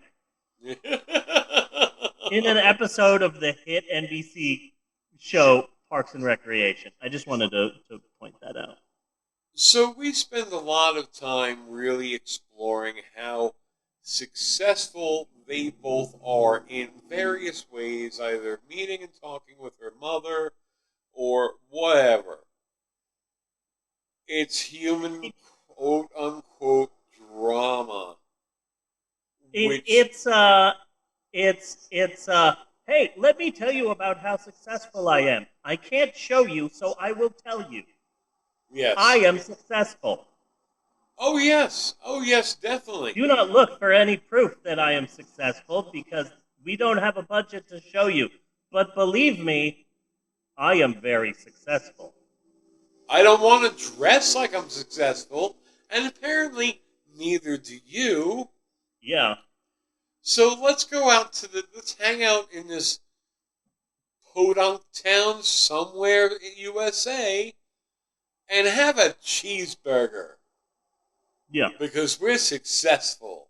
Yeah. We can do that. Weren't they in a laundromat at one point? I don't know. Really there was a montage. There was a montage where they went to a bunch of different places. Was there? There was a montage where they went to a bunch of different places. So I don't know. And then birds happened. Now there was indication leading through the movie that the birds were coming from various news bits and things like that. Yes. But we really effectively, we didn't see like Ben run past a couple of zombies getting up to the farmhouse. We didn't see that. We saw suddenly the farmhouse was completely surrounded with zombies as far as the eye can see. Except it wasn't zombies, it was birds. Yeah. So all that human drama in the beginning, you don't need that anymore. Take a pin out of that. Yeah. Because none of that is going to matter from here on in. And there was a friend and her girlfriend or whatever, and everything, my God, looks so cheap. Like the agency that called her to tell her about the Victoria's Secret job. It's like, really? Just a woman at a desk. Painted it on some poster board and stuck it to the wall? You know? And you did the same thing with Imagine Peace? Like, really? Yeah. Wow. That's awful. Yeah. Again, maybe a little bit more time taken. You could have come up with some original artwork. But yeah, once Bunny, the birds I know that get there, they become ace bird killers. Like if the Green Beret had a bird squad, you know, like a special subsection of the Green Beret who would show up if pelicans got out of hand. You know? Yeah. If Flamingo got a bit lippy, they would send these guys. But they don't really exist. I mean, he's still like a software engineer fantasy, whatever he is. The other guy, I don't know enough to care what they were. They were friends. That's all I know. And they're shooting at him with automatic weapons. They went after him with the fucking coat hangers. Thank God that guy happened to have with him a machine gun with an unlimited amount of bullets. Like, thank goodness. Hey, we're going to go to this sleazy-ass motel, but just to be safe, I better bring my machine gun with unlimited bullets. Yeah. Just to be safe. Yeah. It's kind of nice though that you wake up in the morning, you know, feeling like P. Diddy. You're like, how hungover are you? Are you gonna go for the continental breakfast and bring some back with whoever's in the room with you or anything like that? And you open up the door and it's Birdpocalypse. Yep. And you're just looking at that for a while. I mean, I think the birds were dropping bombs. Not sure where all the flames came from. When the birds would dive bomb and then explode.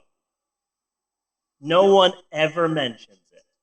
That when the birds decide to dive bomb, they explode. But then, at least, you look at that, you take the scene in, then you shut the motel room door again, and at least, thank God, somebody already has a contingency plan in place for such a possibility. Somebody has already thought about what you need to do if birds went wild and started to explode, and they came up with coat hangers. Okay, it's not good, but there was at least a plan. Yeah. At the very least.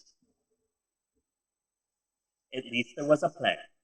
I mean, somebody stood there and was like, killer birds, coat hanger. Okay. And like, that was kind of it. The movie suddenly kind of wants to be Night of the Living Dead. Again with birds. Yeah. So we start having our characters die or whatever. A couple of kids wind up showing up.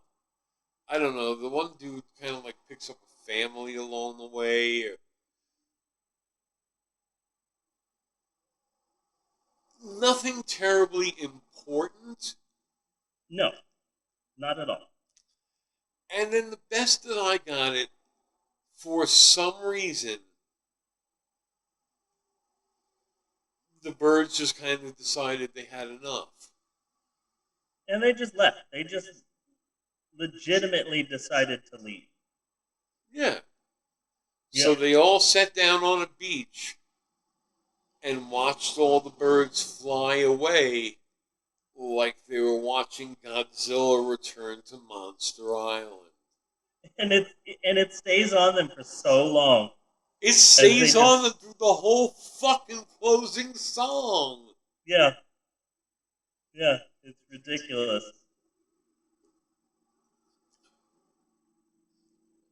Okay, so, Bunny. Yes. Okay, so I've got some behind the scenes. So this is a 2010 movie, I dare say thriller, with finger quotes. Written and directed and everything by a Vietnamese software developer with dreams named James Nguyen, who, as he repeatedly said to the press, saw the birds and the documentary An Inconvenient Truth and decided to make his romantic thriller. So this Vietnamese non-director and non-screenwriter, you know, he lived in LA and he has dreams of being a Hollywood big shot. In 2003, he used his software money to make an extremely low-budget romantic film called Julie and Jack. The entire thing is free on YouTube, and we would see it, but I don't hate you that much. But there is a general consensus that in the comments of the movie that the acting is leaps and bounds better than Birdemic. Yeah, well. So at least kind of there's like that. Duh. Everything else seems to be the same. Bad lighting, bad sets, bad everything, because it's just this one guy with no experience trying to make it work with a very small amount of money. Well, I would be happy if he shows improvement. Like, this is a guy I can get behind to root for. Yeah. You know, because, yeah. It's amateurish. It's all very amateurish. Yeah. You know, but there's something there. There's something that you could build on. There's something you can learn more about and do better. I like the fact that James Nguyen made Birdemic, and then everyone laughed at it, and then he said, people are watching my film and they are laughing, and maybe they just do not understand the fact that I made such a good thriller. And it is very scary, and it teaches you a lesson about the environment. And it's like, okay, you made a crappy movie, but at the very least, you're not Tommy Wiseauing this and saying, yes, I did make a comedy. Yeah. It was bad on purpose because I am a genius. Like, at least you're not Wiseauing my ass here. Yeah. You know?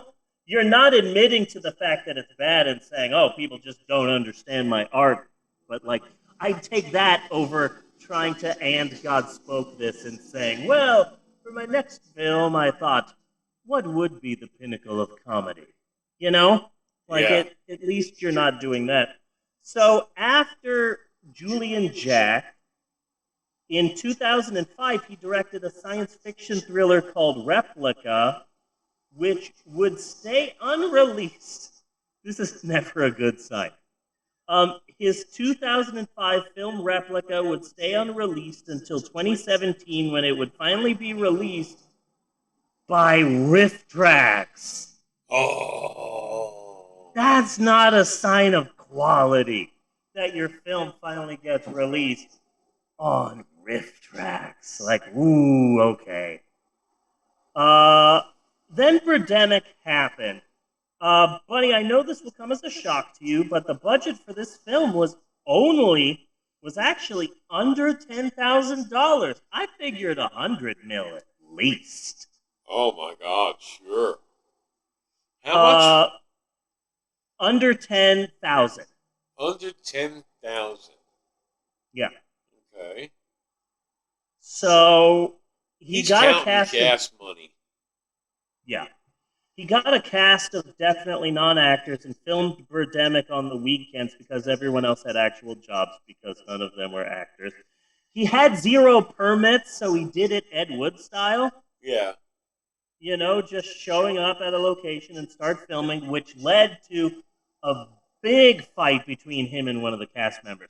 Okay, so at the present moment, the female lead does not talk to James Nguyen, and the reason is because they show up at a park to film a scene, and oh no, the bird!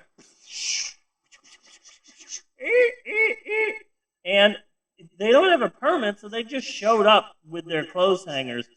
I think one of the reasons for the clothes hangers were, hey, maybe we can get away with this in certain shots, but we're going to be filming this in public and at the park, and we can't have guns when we don't have permits, so we need something. So they were in a hotel, and they just stole clothes hangers. So, like, I understand that in a very sweet Ed Wood sort of way, but they're at a park, and they're trying to film a scene, and a bunch of people are jogging behind the actors, and the director gets angry and starts screaming and cussing at the actors, and the female lead is like, hey, maybe don't yell at these strangers. You're being very rude. And so he got pissed and stopped talking to her while they're making the movie. And he would have one of the other actors act as an intermediary to talk to the actress. So that's kind of sad. And so he was the entire crew. He did everything. He would have the other actors be, okay, you're going to be the cameraman this time. You're going to be the grip. Hold this. And so, whatever.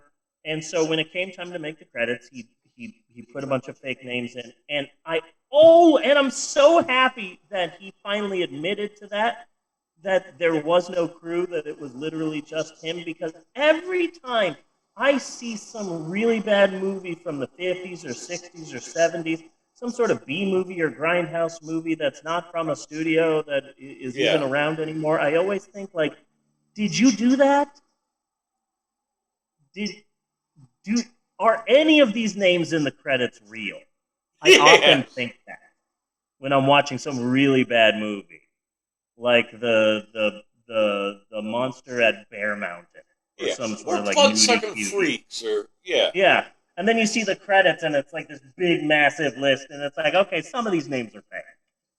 Yeah, I'm just nobody not has sure nobody has Bloodsucking Freaks on their resume. Yeah. So he did the cinematography, the casting, the editing, the special effects, all of it, very Ed Woodian. He wrapped in 2006, but the movie wasn't ready until 2010 because he's making it all himself. So this is how people came to love Birdemic. He's like, I'm done with my movie. I'm ready to show it. I'm ready to get it out there. So he tries to get it into the Sundance Film Festival because he's convinced that this is it. This is the one I'll be remembered for. And he's just convinced that he's made this great movie. So he tries to get it into Sundance, and of course Sundance says no, but that doesn't stop him. So he goes to the Sundance Film Festival, and he gets a shitty-ass dirt bar. Yeah. To, like, have a TV in the back of the bar. There's still people laughing and drinking and music being played, and there's just a TV in the corner of the dirt bar. Yeah. And he's like, this is my theater where I'll be showing the movie. He gets his van, and he covers it in fake birds and fake blood. And he just scotch tapes on the side of the van handmade banners for his movie, and he's passing out flyers to people at Sundance trying to get them to come to this shitty-ass, dangerous-looking dirt bar to come and see his film. And a few people from a few bad movie websites went and saw the movie, like BloodyDisgusting.com and Dread Central and a few other like bad movie people who happened to be at Sundance, and one of them was like Severin Studios, who releases like big, like out there, bizarre, outsider B-movie art films. And they happened to see this movie, and they're like, shit, you want to make a deal? And next thing you know, the trailer gets out, and suddenly that's on Attack of the Show and Talk Soup, the Soup, you know, and suddenly everyone's making fun of the trailer for this movie, and so it's released on DVD in 2011, and now this is the funny, sad part about it. He's still convinced that he is like a movie genius, and so he did a Kickstarter to crowdfund Birdemic 3. He asked for $200,000, and he got $230. Oh, and that's like, oh, you just hurt my heart. That is sad. But still, James Nguyen says that Birdemic 3 Sea Eagle is happening and will be out next year. So get hyped for Birdemic 3 Sea Eagle. Which I'm assuming is like Speed 2 Cruise Control. This time it's Birdemic on a boat. Is what I'm assuming he's going to go the next direction with this. So get ready for Birdemic 3, and you don't have to watch Birdemic 2. It's pretty. It's worse than this in a different way, because it definitely has a budget, and it has like a very small studio, but still a studio backing it. Yeah. But also, it's literally just a parody of the first one, and it's really, really bad. It's really horrible. I'm hoping that when and if Birdemic 3 happens, that it goes back to fuck the studio, fuck all of that. I myself am going to go make this film just like I made the first goddamn Birdemic, and I don't need a studio, and I don't need like actual bands to help me. I just want James Nguyen to make another Birdemic film by himself with random people that he probably got on fucking Craigslist. Get some stock footage, special effects. Just go back to what you did the first time, you know? That is what I am hoping, because god damn it, I hate this movie, but I love hating this movie. Yeah. You know? Because the dude's heart is in the right place, and it's kind of quaint in a do-it-yourself sort of way. Yeah. You know? Like, fucking good for you, James Nguyen. You know? This is, out of all of the movies on the IMDb bottom 100, especially out of the ones that we've watched, a lot of them are studios pouring a shit ton of money into what is a pile of shit. But this is one guy with a dream. And it's like, okay, this is the movie in the IMDb bottom 100 I can get behind. I can get behind this. I can get behind Manos, you know? Yeah. I would rather get behind Manos and Birdemic than fucking Castaway, Swept Away with Madonna. Fucking, like, this movie is a million times worse, but god damn it, I would watch Birdemic before I watch Battlefield Earth again. Yeah. And that movie was a scam. We know that now. But I love this movie. I love this movie. My entire family gets down to hanging out with my family. That's a bop. Yeah. And I love the fact that they obviously like struck a deal with an owner of a restaurant to come and film when it's closed, and he's obviously the waiter. Yeah. And it's closed because it's like pitch dark outside. There's no lights, and there is no other customers. But a band is out there like, all right, people, All right, yeah. Okay, we're going to get down now. And it's like, where are you looking? There are 2 people in there. Hanging out with my family, having ourselves a party. Love Birdemic. Love it. So, Bunny? Yes. No more polls. No more having people choose the next fun movie we're going to watch. We are in the end game. Okay. Next week, we watch the number 2. And the week after that, we finish our summer with number 1. Okay. These next 2 weeks are going to hurt, and I apologize. Next week, we're watching Super Baby Super Geniuses 2. It's already on the shared cough that we have. Wow. It's the number 2 worst film of all time, and it will prepare us for the pain of number 1. Okay. I'm sorry. I could do this. No, I could do this. I could do this. Yeah. We got to finish strong. Okay? So we can't let this beat us. We got this. We got this. Yeah. These next 2 weeks are going to be difficult, but we can do it. We are professionals. Yes. Next week, we're doing Super Baby Super Geniuses 2. And after that, we are finishing it off with the worst movie of all time, which, God damn it, I've been dreading watching. God damn it, I've just been... This whole summer, I've been like, oh, eventually, we're going to get to 2008's disaster movie. But, okay. We're not there yet. Super Baby, Super Geniuses 2, next week on the podcast. I may have come up with a game for us to play during our discussion of Super Baby, Super Geniuses 2, so at least there's that. Yeah. But, yeah, it's going to be difficult. But we've got this, Bunny. We have got this. We have got this. My new notebook has a bunch of, like, weed stickers on it.